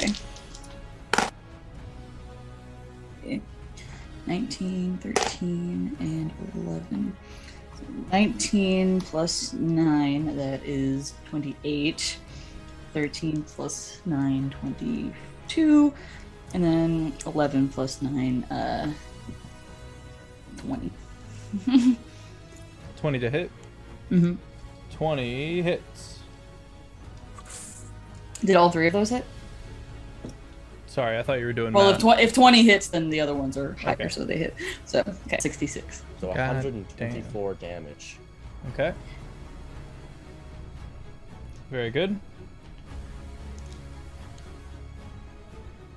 All right. She's gonna run up, slice down, and then slice across, and then immediately Echo's gonna jump over and try and slice down from the top. Nice. That's awesome. Is that your turn? Yeah. Okay. Save my action surge forward.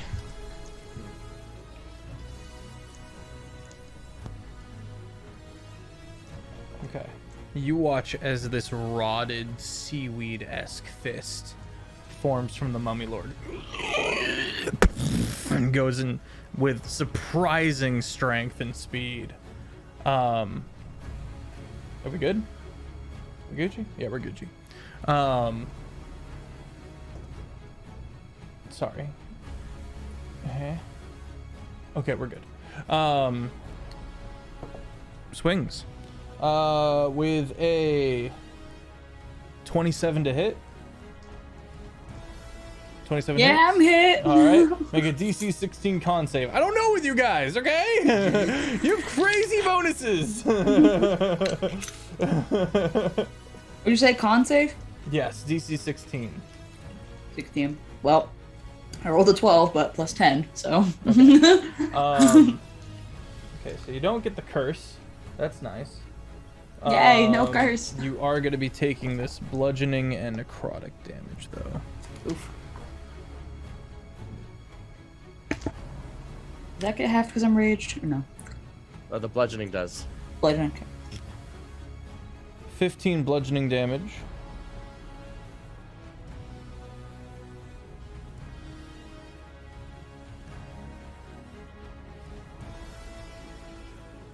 And 25 necrotic damage. Alright, now it is going to lock eyes with lock eyes with you. You need a DC 16 wisdom saving throw. You see these rotted beads of light from within the writhing mass of decaying seaweed. I got 15 on the die, plus 4, 19. Okay. You are now immune to dreadful glare for the next 24 hours. Hell yeah. Just kind of just shake it off and be like, fuck was that? Okay. Which brings us to Renekton with Astrix on deck.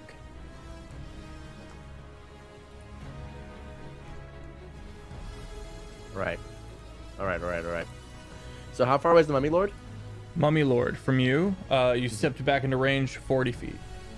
From Renekton. From Renekton, thank you. 35. All right. So in that case, Renekton is going to move forward to the Mummy Lord. Okay.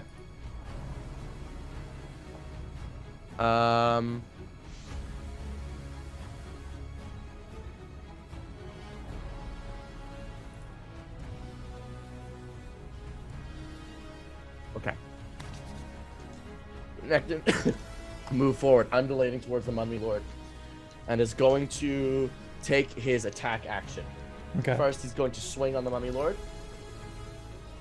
Does a 29 hit. 29 hits. Excellent. That is then going to be, he's going to slam a 4th level Divine Smite into there. Okay. That's going to be it. And then he's going to activate one of his channel divinities, Bloody Smite. You watch as this blood rings its way up the blade and coats that circular moon-like saw blade all over. And as he swings into it, so there's going to be additional damage on top of this. This is going to be a, what was the damage for that blade? The moon blade? I believe it was a D8. Okay. Treat it just like an axe, okay. And then that's going to be on top of that cheeky little, yeah, just like that. Additionally, as this, we're gonna throw that damage. Sorry, I'm running this new fucking homebrew shit. 24 plus blah blah blah. So that's gonna be 30 damage just outright for that first hit. And then please mark down on the Mummy Lord, it has 5 stacks of bleed. As this slash goes in, you watch that even if this thing has no blood to give, whatever life force is powering it, whatever energy is keeping it, begins to leak and seep out of it and fester. You watch this almost what you believe to be a mixture of salt and sand.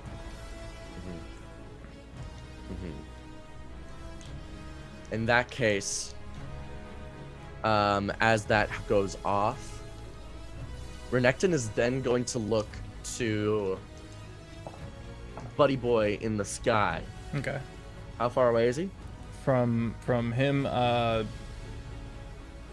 25 feet. 25 feet? Okay, not reach. I'm just going to double up on this guy. I'm going to swing again. This time I'm going to... yeah, I'm just going to swing again. I didn't get damage for 30. 30. Thank you. And because it's undead as well, so it's actually an extra d6 as well. Which would also Hey, add. Mike, thank you for the raid.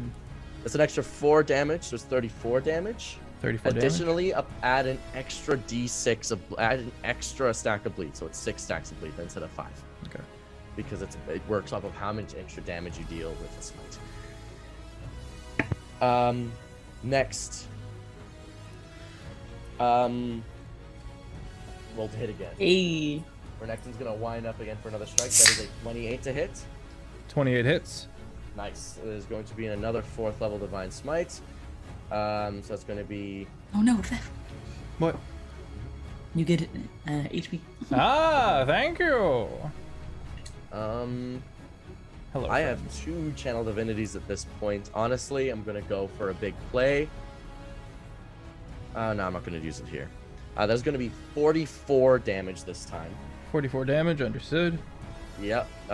Radiant, most of that. Okay. You notice that it takes the full brunt of that damage Excellent. for the first time in this fight. The magical slashing also didn't matter. It also didn't take full from that. It did Aaron. take full from that. Thank you. It was magical. And slashing. from and So and all of the it then would have been full. Never mind. Yeah, and also the force damage. Yeah, because My a bunch of that's apologies, my force. No apologies. problem. Just for chat, for everyone new, welcome. We are in a large-scale battle where the party has united the 4 kingdoms of Deadlock and have currently mustered a fleet to fight Oed Stein, this ancient wizard evil who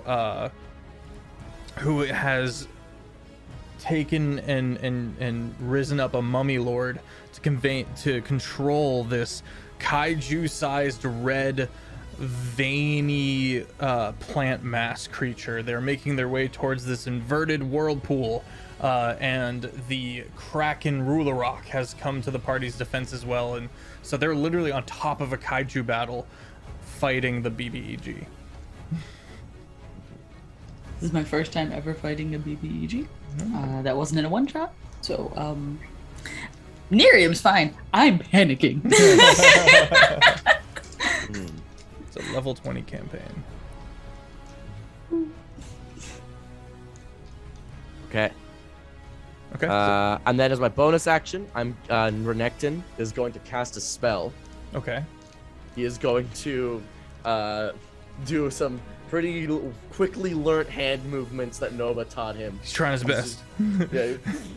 And he's going to summon a spiritual weapon that is then going to fly in front of Buddy Boy in the sky. Oed Stein. It's Stein, and he's going to bonk him. Okay. Roll to bonk. Roll for bonk. That is a 24 to hit. 24 hits. Let's go! And also, he's not 3 levels in fighter. He's 2 levels in fighter only. So this I've just been looking back on this guy's sheet, and I was like, oh, I made this a week ago. Okay, I remember how to play this bad boy. And with that is going to deal. That was summoned with a 3rd level, so that's going to be an extra 2. That's going to be that's not too much damage, but that's not the point of this. That is going to be a cheeky 6 force damage. Okay. And Renekton now needs a since wisdom saving throw. with his bonkers shit crazy bonuses, because he's a paladin, that is a 30. 30? Okay. Yeah. He's gonna take half damage from this. Psychic damage reverberates through his mind. Let me get my d12s.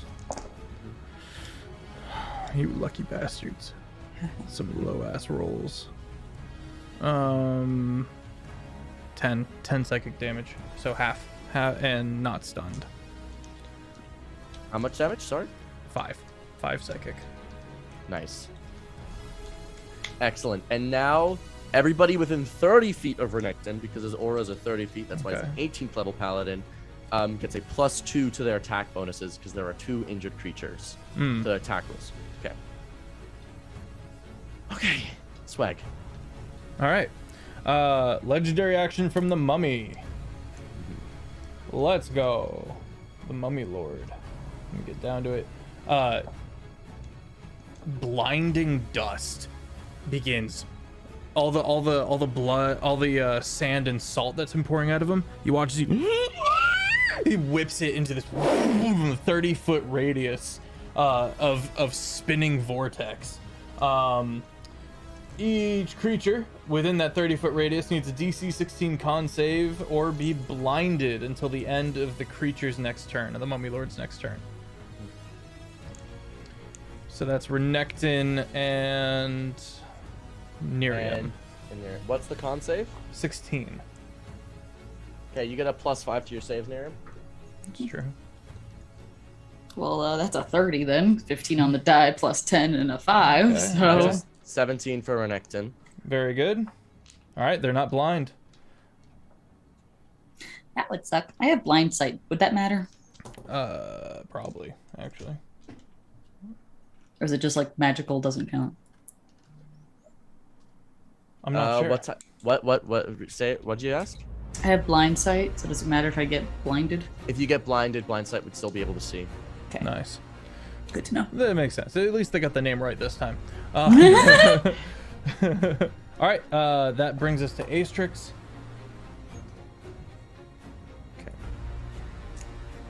You still control Astrix. Yes.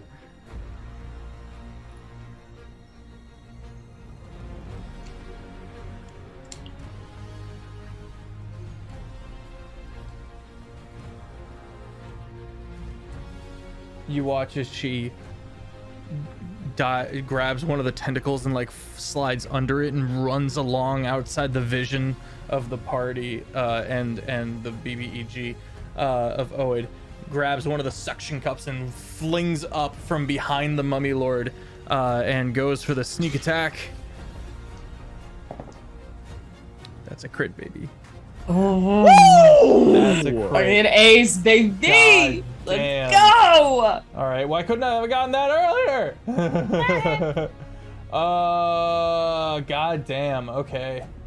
Where's my sneak attack? 66. So 12d6 plus the rapier that she is wielding. So that's a d8. So 2d8 plus 5 plus 12d6.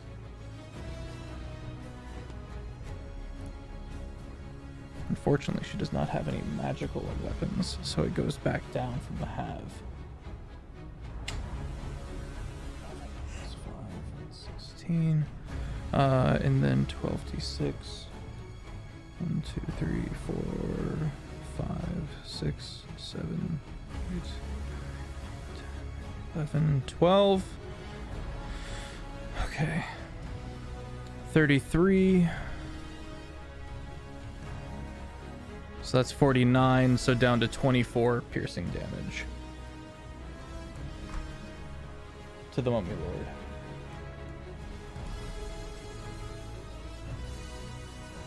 All right, top of the round, Torrent, you're up. Alrighty. How's Mummy Lord looking? Shaky, but still very much in control of its faculties. You know, Stein's still just floating there in the sky above. Yep, he's up to stuff. Butterfly in the sky. And he's... What's he look like he's doing? He's smiling. You cannot kill me. I'll be back if you do. Fuck. You're fighting a battle you cannot win. You are already corpses. You just don't know it yet. I'm gonna petrify you and hang you in my new house on the lake. She does not have this ability, but It's probably got legendary resistances, so petrification isn't the strong. I'm going to...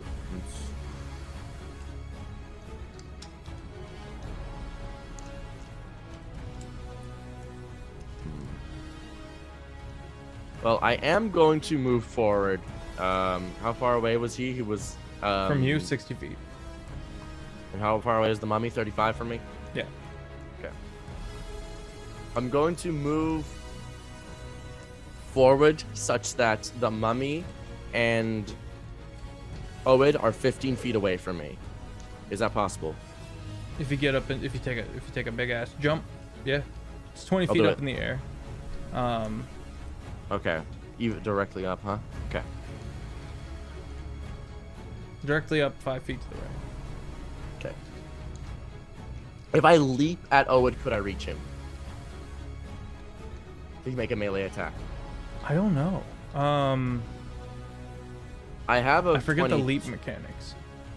Let's do the jump. Look up jump mechanics, everybody. For everyone Go to who jump might fighting. feel like, oh, I'm not ready to be a dungeon master. I don't know all the rules. I don't either, man. It's okay. I don't Yeah, it's okay to stop and look stuff up. There's a lot of rules. Resources are available. Use them at any time. 3 plus strength mod, so that would be 8 feet. Well, you can get within 15 feet of both of them with a jump like that. But I want to get up in Owen's face. God, that plan doesn't work. I was gonna Eldritch Smite him to knock him prone and knock him to the ground. It's okay though. It's okay. There's always another plan. There's always another plan. Plan B.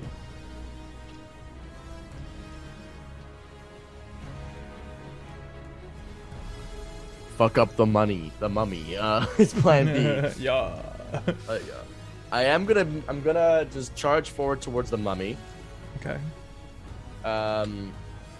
Mummy, first thing that happens is it's gonna get into the range of my spirit guardians. Okay. I need to make a wisdom saving throw. Alright.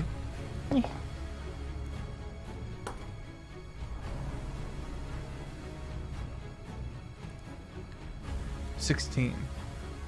It meets it, so it takes half the damage. Okay. Half of 34 damage. Alright. I've chosen Radiant. Hmm.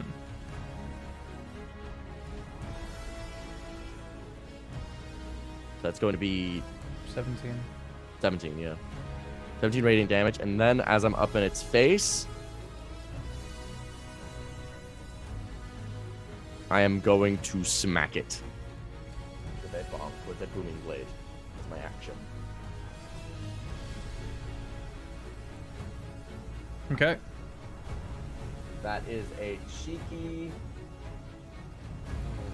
21 to hit. 21 hits. Wait, Roll your damage. Plus 2 would be 23 actually because of the Renekton abilities. 23. Okay, so we are going to slap a Bing 5th level, and then Hex Blade, and then 4th level. So that is going to be 1, 2, 3, 4, 5, 6. Plus 1, 2, 3, 4, 5, 6. 1, 2, 3, 4. 1, 2, 3, 4, 5. Okie dokie. Let's go. It's a me, Mario. Hey, what's up, everybody? It's Chris Pratt here. That's not the voice. 88 plus 16. That is It's true, Mike. boom, boom. Puff can do a big ol' hop. 104 damage. Damn. Okay. All right. And yep, Is that your turn? that. How's this thing looking? It's looking rough. Okay. Swag money. All right. Is that your turn? That would be my turn. Lair actions. Everybody needs deck saves. We're all in range of Renekton, so plus 5s. You watch Oed form a command of some kind, and the mummy, and these spikes of red veins come writhing up from the ground, some of them piercing through some of the tentacles, causing Astrix, for example, to dart backwards. Yeah, 21. 21, you're safe. You're taking half damage. 19 from Nova. 19, you're taking half damage. And an 18 from Renekton. 18 from Renekton, taking half damage, and goddamn, and a 19 from Astrix. All right, that's half damage. Let me roll it out. Autobots, roll out. Man, I was gonna. Music can I go was down gonna, a touch. Oh, thank you. Appreciate that. I was gonna shish kebab y'all. No shish kebabs tonight, baby.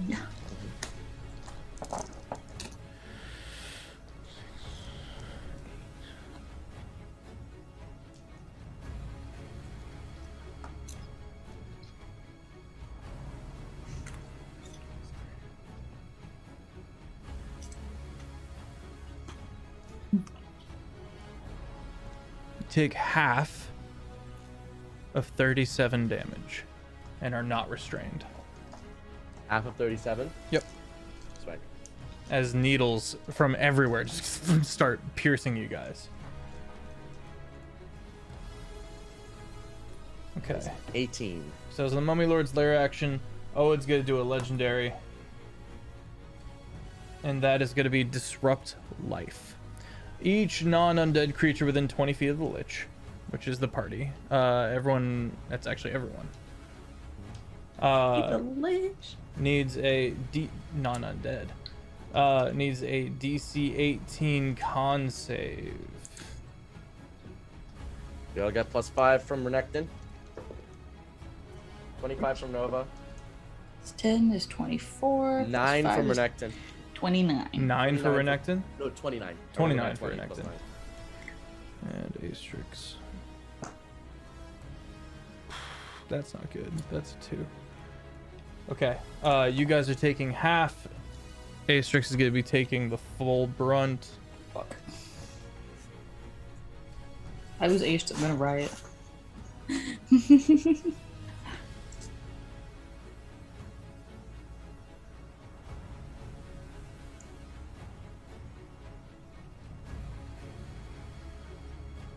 Okay. Astrix takes 47 sevens today. 47 damage. You guys are taking half. Getting chipped away a lot here. Yep. Yep. 3. Okay.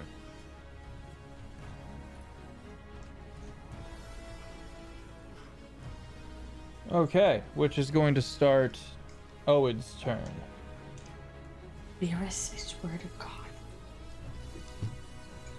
The only being that has been able to hit him so far, I believe, is Renekton. Yes. Okay. Power word kill. Renekton, it doesn't work.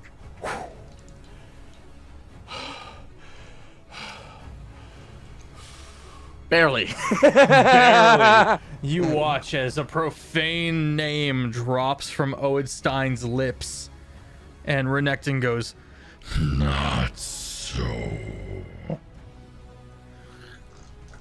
and Owen goes, I will have you serve me.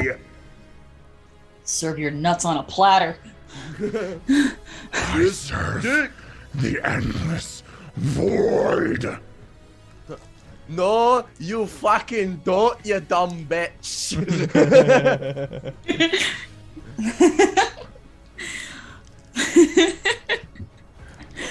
I gotta let my cat out because he's Unless you do serve I my accidentally father. put the effect on it. That was supposed to be Renekton growling that he serves your father and mother. Oh, good. I thought you were talking. I thought that was Owen. I was like, Yeah, that's valid. No, you don't. I messed up. I see. In which case, yes, you do, Renekton, you smart bastard. Redact my insults. Why are you fading out on me? What's going on here? Okay. Infuriated that power word kill would be taken from him. He flies a little higher. No, you can't. baby man. The Okay. flight, does that seem to be a magical spell? He has a fly speed. Okay. So it's been made clear that only magical weapons are doing their job on him. Correct. Yeah, which you have. So you're good. Yeah, but I'm not close to him. Nerium, you're up with the Mummy Lord on deck. Was that his turn actually? Oh, it's yeah. Okay, at the end of his turn, I'm going to use my thing, and I need a con save from him, please. Okay.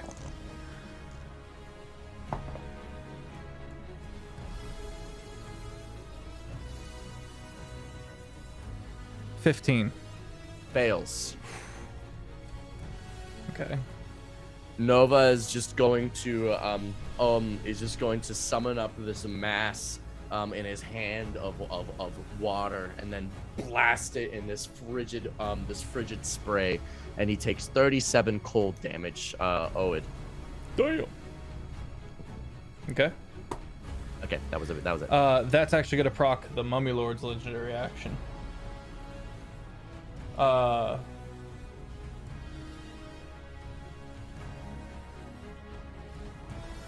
Blasphemous word. Every creature within 10 feet needs a DC 16 con save, or be stunned until the end of the Mummy Lord's You see next what turn. con save?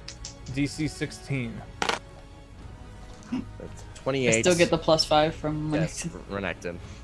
Astrix is fine. Renekton and Nova are both fine, and Okay. Torrentini. So I got a 17. Rolled a 2. Just +10, +5. barely. Okay. Renekton the fucking anchor. Straight up the anchor carrying. This is why we made a paladin, bro. Full pally. Nerium, you are up. Oh, Renekton is straight up immune to fear. I just remember that. Oh because yeah, he's a paladin. Yeah, Yeah. he's a fucking 10th level. He's just immune. He's just like, I ain't scared of shit. I fear no one. No. And Renekton. How are you with being thrown?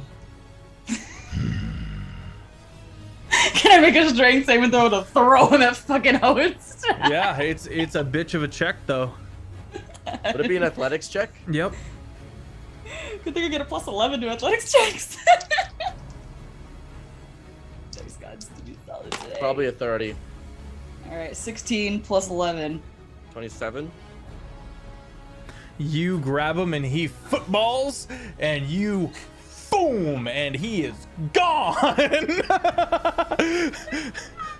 He has a massive and beautiful spiraling arc, and you hear him splash in the ocean. I don't have aim! You're a bitch! You're a bitch! Oh, yeah, let's just get rid of the thing that's helping them. Okay. You wanted to throw him. I didn't realize Nerium, a bastion of athleticism, doesn't have the athletic ability to do it. Rolled well and got punished. No! That's silly. It's fine. Alright, my turn. I'm gonna do my attacks on the mummy dude. Okay. Oh.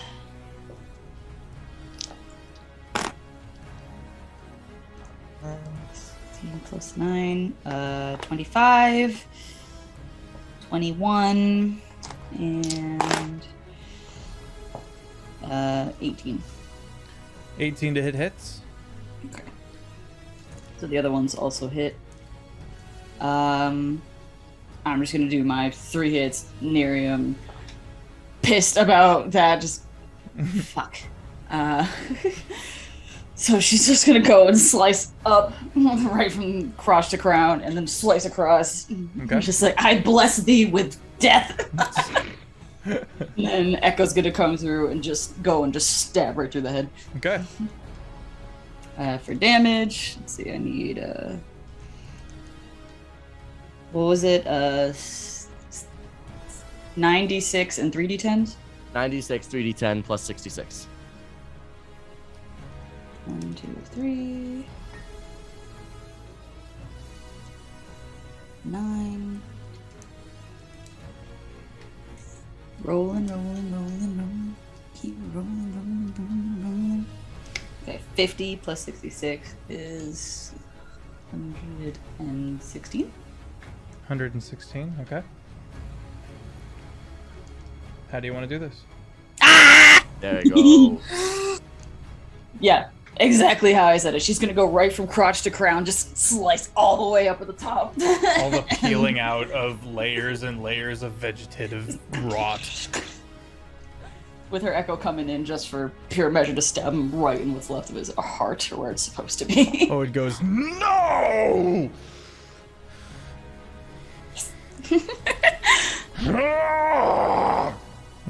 Okay. Renekton, come back, please.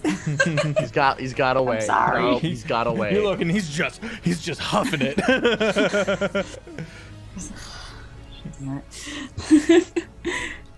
Is it his turn? That's Nerium. It is the Mummy Lord's turn. Mummy Lord is dead. It is Renekton's turn. How far away is he? He's about 100 feet. And he's got some climbing to do. I will allow him to... Does he? Dimension door. Oh! What's the range? 500 feet in any God direction of my damn. choice. You watch as he's like... He remembers the word. Use the dimension door, you dumb bitch. And he's going to remember hand movements, claps his hands, one above, one below, and this portal is straight into the ethereal blackness opens before him. Small And whirlpool. Yeah, and he's going to dive through it. He's going to place it right above fucking dipshit Magumbo. Shit, my gumbo. Shrimp looking ass. As he falls out, he's going to action surge, and he's going to take 2 swings Let's at him. go. Let's go. That is going to be a 27 to hit. 27 to hit. Very good. Oh no, sorry, not a 27. That is a 22 to hit, and that is a 25 to hit. 25 hits. Swag money, bitches. We got 1, 2, 3, 4. Because he's in 3rd levels plus 1. Is Oidstein undead? Yes. Okay. Plus 1. That's 12d6. Plus. What's that number? That number is a swanky, cool. Yeah. And I'm adding a bloody smite on one of these. Bloody smite. Bloody smite. Blood for the blood god. That is 88 damage, radiant, Okay. and he has 5 stacks of bleed. Okay. And Renekton will then fall the remaining 20 feet. All right. He's going to take a little bit of falling damage. That's okay. Oh, he shouldn't. He should have taken some falling damage earlier. So first 8 falling damage from this fall just now, but I am going to add up the 10d6 from the fall into the water. I'm just going to use my roller.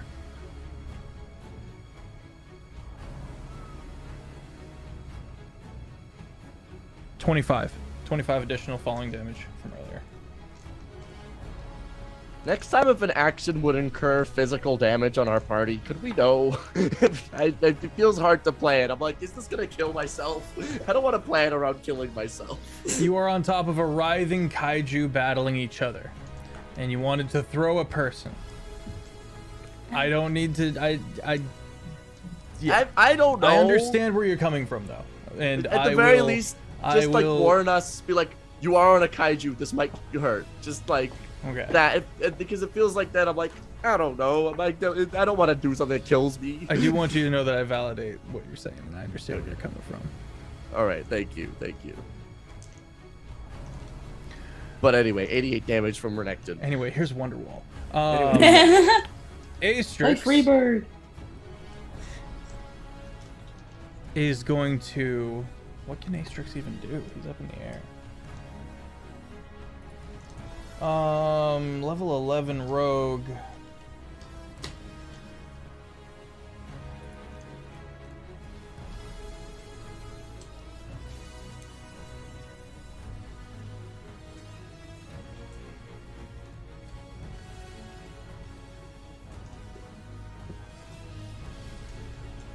Just gonna hold her action. For if stab, then stab. If can stab, then stab. Okay. Which brings us to the top of the round. Which actually you guys hear the resonating boom of the Eldritch Cannon on the Phalanx Dreadnought. Pops a shot. That's a critical failure. Okay, the shot goes wide. And you hear a sound you haven't heard before of a grating mechanical breaking within the cannon of the Phalanx Dreadnought. Okay, Torrent, you're up. Alrighty. Dude is 25 feet. How high in the air is he gone? He flew up a little higher now? Yeah, he's at 30 feet now. Coward. Can I make my axes magical somehow? Yeah. Throw them in. Gonna whip out my Glock, aka the antimatter rifle. But you never seen this one, you dumb bitch.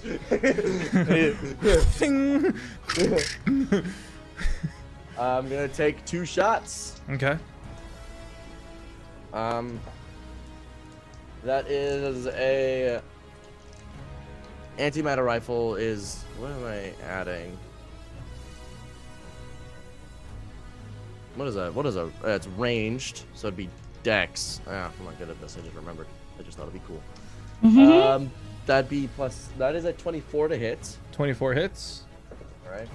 And that is a 10. Yeah. Does not hit. Sag.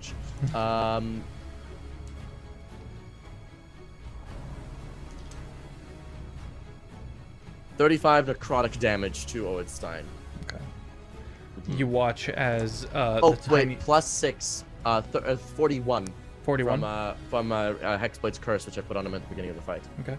You watch as the tiny little warping at the end of the barrel, and this bolt comes out, and as the first one strikes, you watch as this blooming void of darkness corrodes at Owen's body. Second shot goes wide. All right, is it your turn? Wait.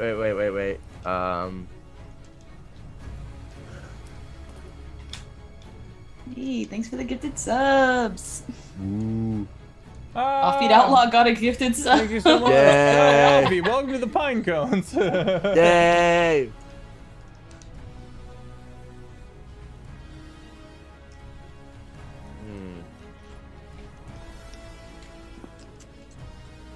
Hey, what is yawn? Stop. Why would you do that? I'm just asking. I have a very easy yawn trigger, and therefore it's a banned word that you can redeem. Oh. You're good. You didn't know. I did not. That's why I asked.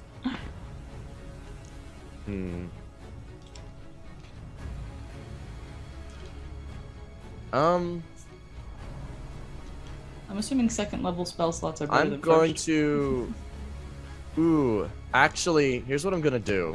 Instead of doing that damage, actually, if I can take this back, I just forgot I had this. If that is okay. Otherwise, if not, I will just go forward. With Yeah, it. sure.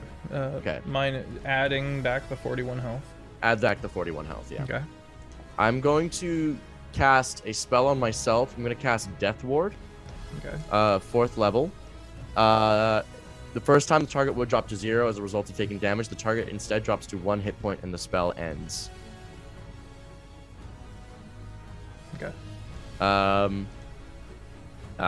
So I won't go down the first time. I'm then going to, as a bonus action, I'm going to second wind. Okay. I'm gonna regain 1d10 plus 3 hit points. I like it. 11. And then I will end my turn. Nova. Buddy, old Yes. pal. You need a DC 26 con save. Is Renekton back for that I plus have had one? enough of you. DC 26? 31. 31. Makes that plus 5. Thank you, Renekton. Ah! Renekton. Sorry for throwing you, buddy. You shoot a man with your last bullet, and he stands there, unfazed. Menacingly. Unfazed. You leave me no choice. Okay. For your undying surrender? The control that Oed had over all of the plant-like red vines and veins were through the Mummy Lord, who is now dead. Which means everything went from organized war, army v army, to army, armada, fleet of the Alliance versus absolute batshit chaos. As all of these creatures no longer under control begin just haphazardly going about, turning the tide of battle. Seeing this, Oed is going to look at the whirlpool and bolt. The Kraken Rulerok, seeing this, is going to pursue. Yes. I didn't tell you to change music, but here we are. You know what? We're in it. Bump it. Chase music. Yeah. Rulerok churning and leaving a huge wake behind. The party on top of Rulerok, as the kaiju red mass begins deteriorating into more of a swarm and less of something that she was able to hold on to and fight. The party is now pursuing Oed, who is making a beeline for the churning vortex of water, the inverted whirlpool. Rulerok in your mind conveys that after a certain threshold is passed and she gets a certain amount of distance, if she gets close enough to the whirlpool, they're going in and there's no coming back from that. So do something now. How far away is Oed? It is still the same distance. Rulerok responded quickly, about 35 feet up and away. Idea. What's the idea? Okay. Because I can't do shit. I literally can't do a single thing.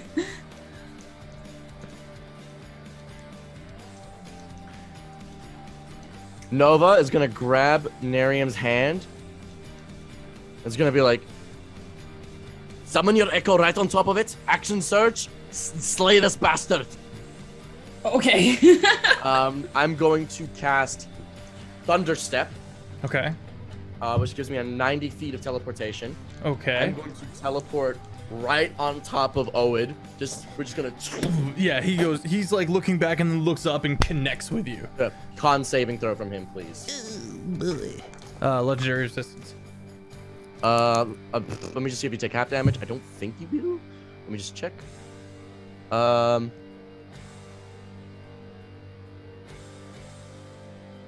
on a successful one, so you'll still be taking some damage of this. Okay.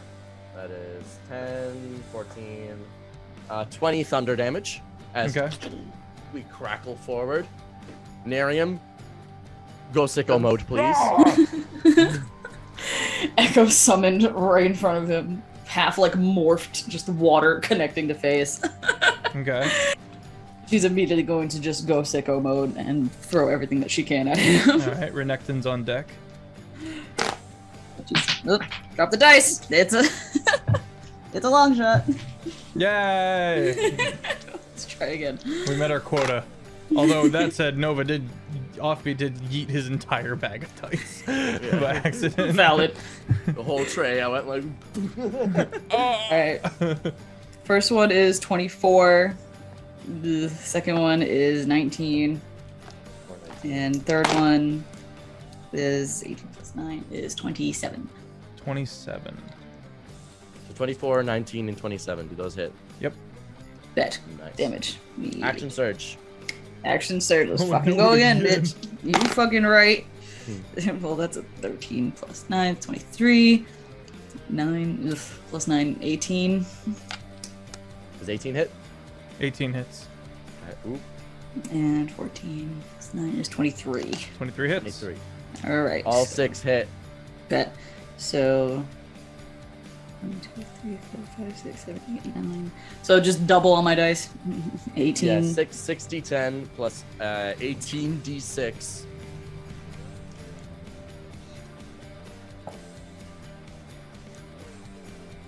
God damn, it's a lot of dice. Oh my god. Come play a 90. 20th level one shot with us. We'll give you math homework on the spot. 90 plus 66 twice, or Yeah, plus 132. So 90 plus 132.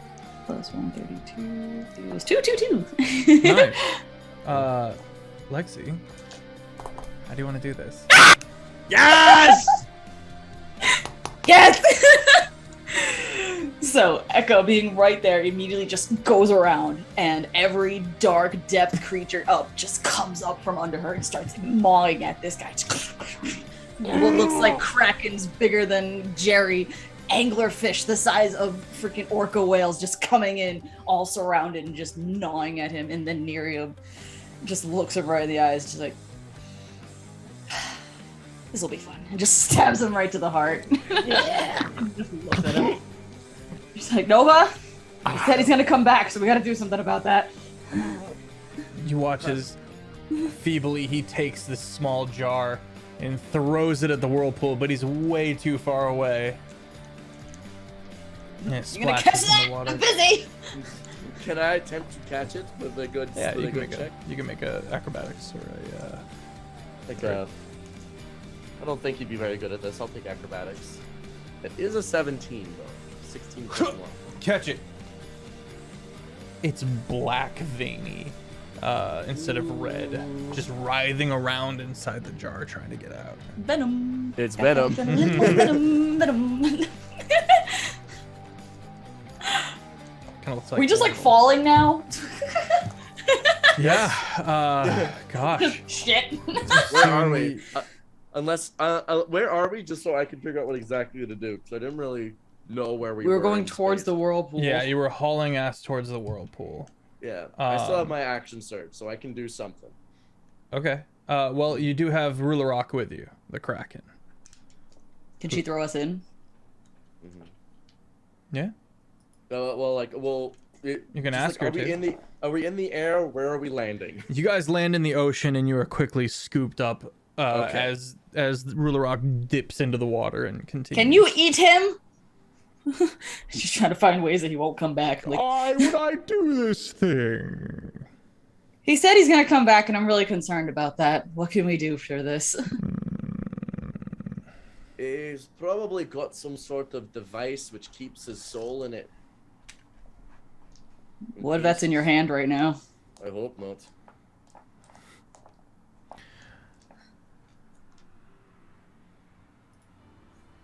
The music, the combat begins to subside.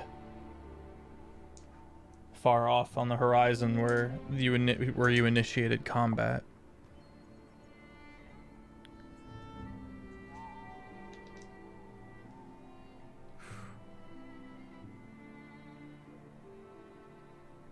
Okay, I look out. Is the combat is subsiding? It's beginning to. Should we let them know that Owenstein is dead? Who's got message? Who's got? I Something. think I've got sending. Let me check. Unless I didn't prepare I it will today. tell Balthasar. Thank you. She's gonna pull out her glaive and just like kick him off the tentacle. What do we do then with Owen? He said it would be back.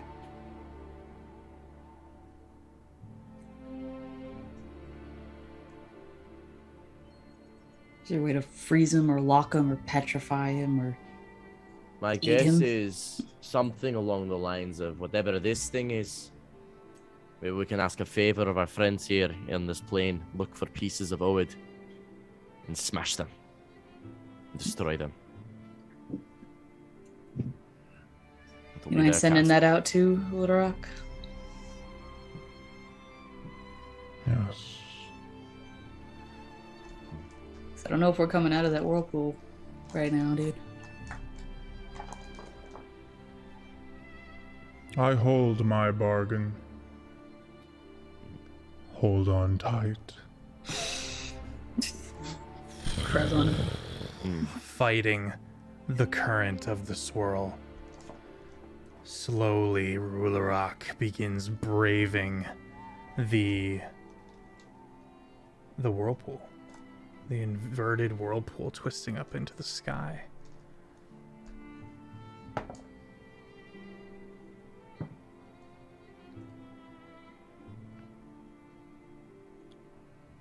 It's not a smooth ride.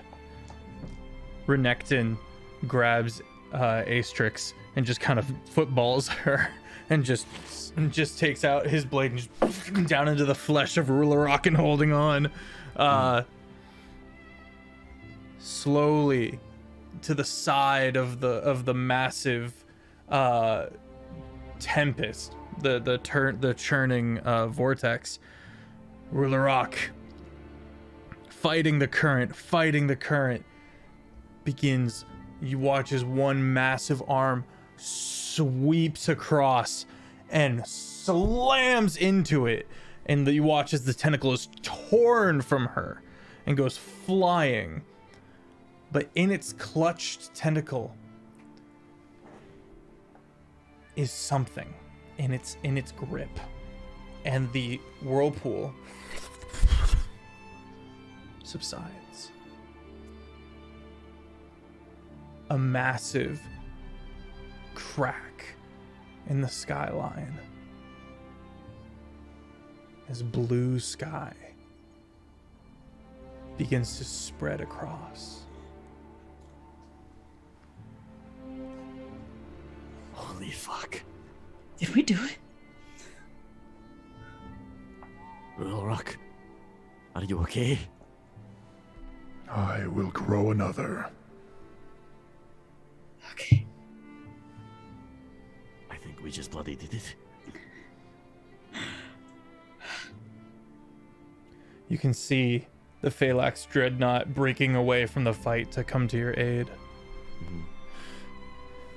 And you find yourselves being pulled onto deck as harpooners are are latching onto the tentacle as it writhes lifelessly. And soon, onto the deck of the Phalanx Dreadnought is a piece of Void Scourge. The rudder. Oh. Nova's just going to slowly walk towards it. How big is this bad boy? It's pretty big. It was a big ship, so Yeah. it'd be like a might take a few hands if I'm being honest. Yeah. Miriam lifts it with ease. We have the same strength. No. Alright. This, ladies and gentlemen, is our prize. Thank you. Cheers go up amongst the ship. The goblins doing a little goblin dance. Go up to Nova and Happy do the gobby head dance. bunk. Yeah. Just like, I didn't die. I didn't die You yet. didn't fucking die. Yeah. From above, Rulerok. Oh, this is your captain speaking. you look up, and it's Abby. For what you have said against my wife, be not. She has all that is ocean, and has no competition while I breathe. Wish is cast. And for a brief moment, all is confusion as the pain is shattered from the weight of this spell being cast. Rulerok screams, and you watch as she is inverted and then torn asunder and then burned away by void magic. And as Obby starts disintegrating. You watch as the last of the wish brings the pain back together and he is no more.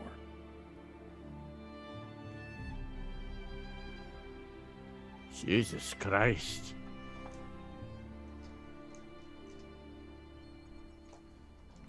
Fuck you! Fuck. Okay. Your dad's a dick! I know, but goddamn, he loves his wife. I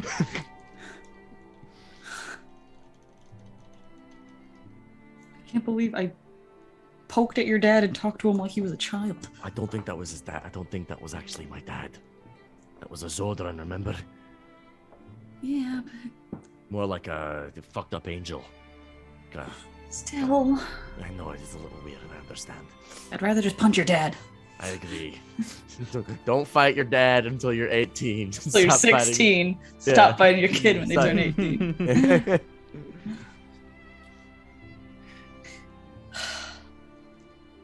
Well, I guess we don't have to worry about that. Rollerrock was very slanderous against your Yeah, I against, know. Creighton. It was the immediate, like, this bitch just helped us. And it was like, oh, wait. He was a bitch. Like, at least she helped us. I Well, did the threaten to Shazar kill her, so. But off the Shazar probably won't be happy about that one. We had no control over that one. So I know, let's we hope still that don't somehow think is we in have our to. favor.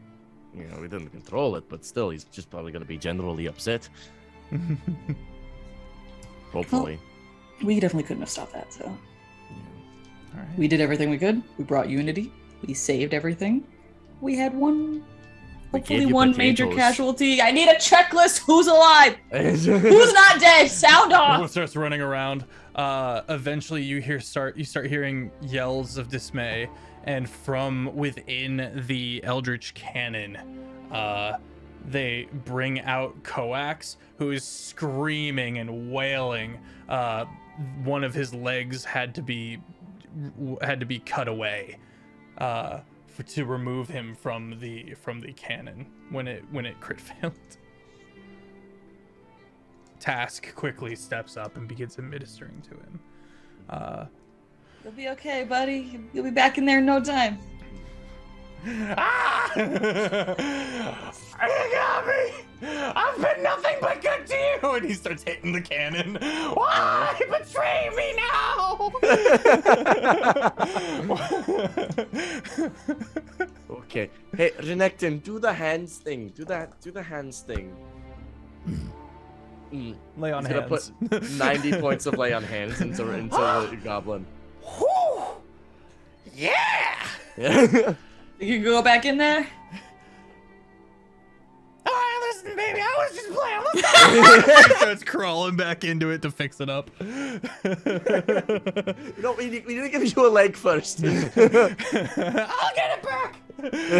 Just make him a Eventually, fancy Captain metal one. Teufel, with Wizen beside him, comes up and goes, all right, well, we've got options. And he nods towards the armada, which is heading towards the party. We could help them solve what I can only assume to be a lich problem. Or we could get the fuck out of here. I think I'd be doing them a disservice if we tell them to just ignore the problem. We don't even know where to look. I say we wipe our hands clean of the whole situation. Look. You notice, he is deferring to your judgment on the matter, which is a development. I would say, Captain Teufel, as much as maybe leaving would be in our own best interests, we cannot ignore the fact that we have come in here and caused quite a stir. To leave them saying we've solved their problems and then the problem to only return maybe a few days later, well, that would just leave a bad taste in anyone's mouth, would you not? Perhaps create further problems down the line. What if some one of these creatures is a plane shifter? Oh, it is most certainly capable of such magic. We should let them know. We'll wipe our hands of this and leave.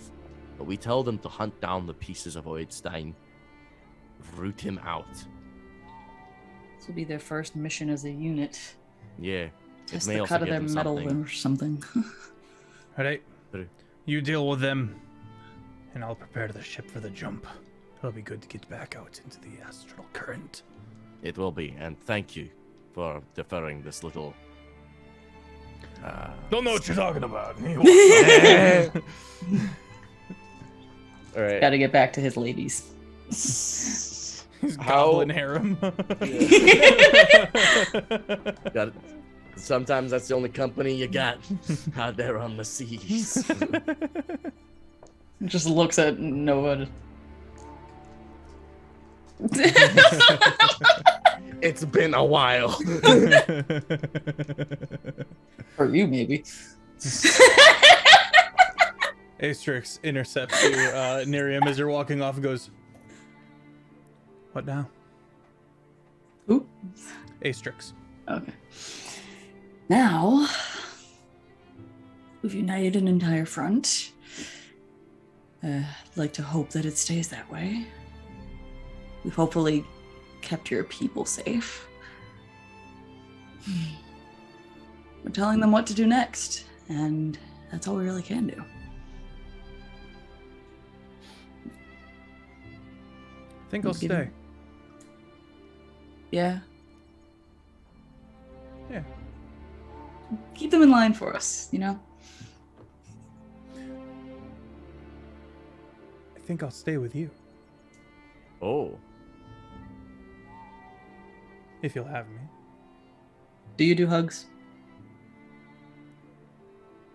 I've been known to make an exception every now and then. She just goes and Welcome to the Nova, you turn, cruise. and Asterix is getting a big ol' hug, and she's stiff as a board, and then just It just drops. wraps it back around, gives a big hug back, and then Drop. We got a new permanent crew member, Toro. yes! I can't do another one. I can't. Okay, I can't do okay, I another understand. I understand. My hugs are pretty pristine. Would you like a promotion, Asterix? Head Scout of the Void Scourge. I like that. Do you do fist bumps?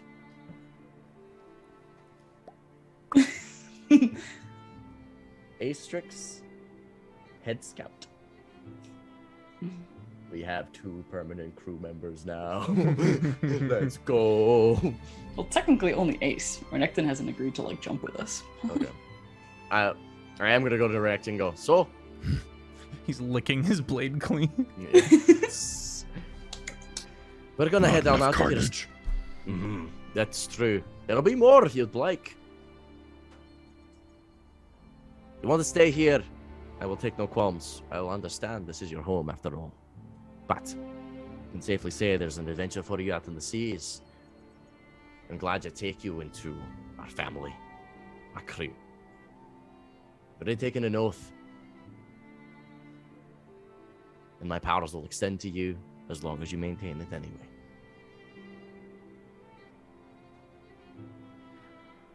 I expected you to blackmail me. Express. I did not expect you to give me a genuine out.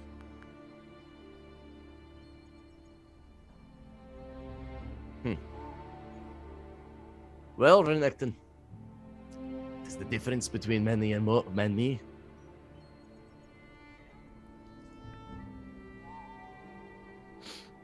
We'll have you aboard. You can see the stars. I will speak to my king. At your leisure. Hope you find and do what you wish. Good luck. He looks you in the eye.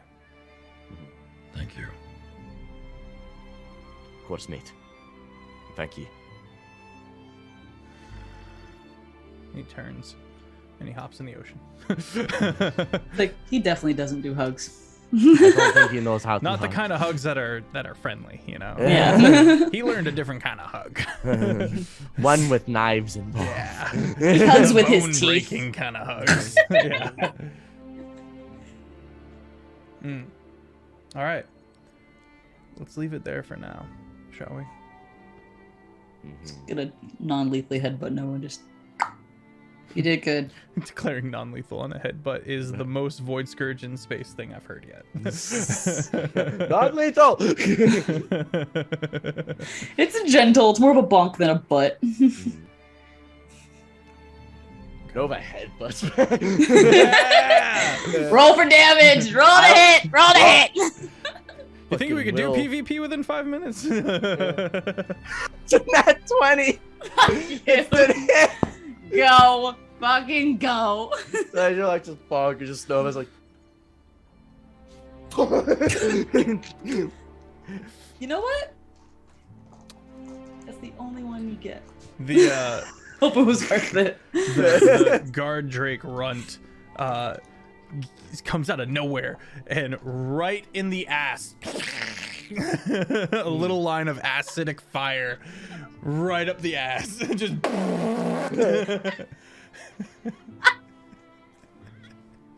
I'm gonna make a con save. Yep. I don't remember what It is a 22 on the con save. All right, so you he take doesn't half damage. No, he doesn't cry. He doesn't cry. That's what I was con saving for. It's a point of damage. Good job, Chester.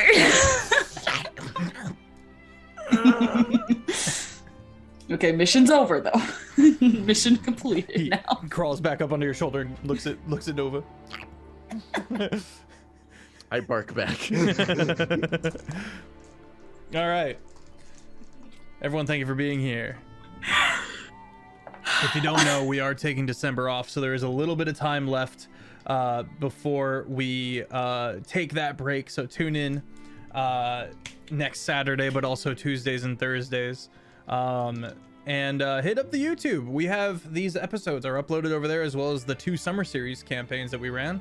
So that means we have weekly 5 episodes a week from 5 different campaigns, 3-hour segments being uploaded. If you Jonesin', if you need D&D, we got your fix. Got you. Also, We hit got up the the Discord, content. join our community. We are as chaotic as we are wholesome. Yeah, I was nervous about this fight because it was such a large scale up until maybe last week. Last week I sat down and I really figured out how I wanted to go about it and what it would look like. You know, obviously the players also determined a lot of things. If they had been like, nah, we're gonna do this, that, and the other thing, I would have had to pivot on a dime.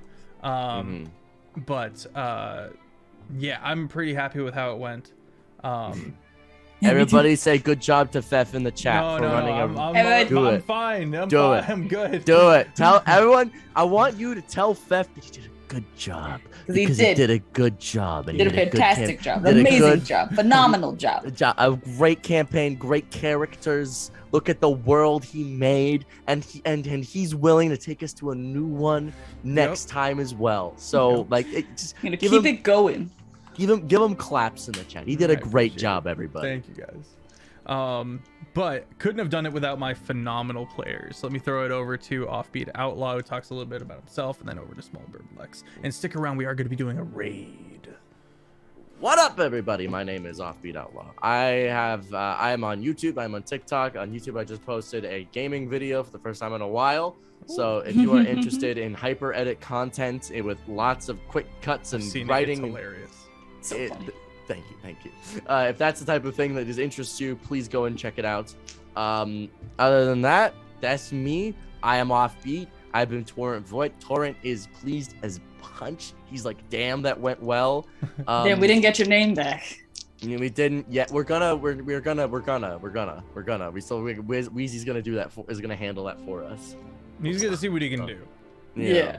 At least take us to Nothing hopefully is ever find out. so simple with the Fae. Well, if at the very least we can find out where to get it back, that's good enough for me.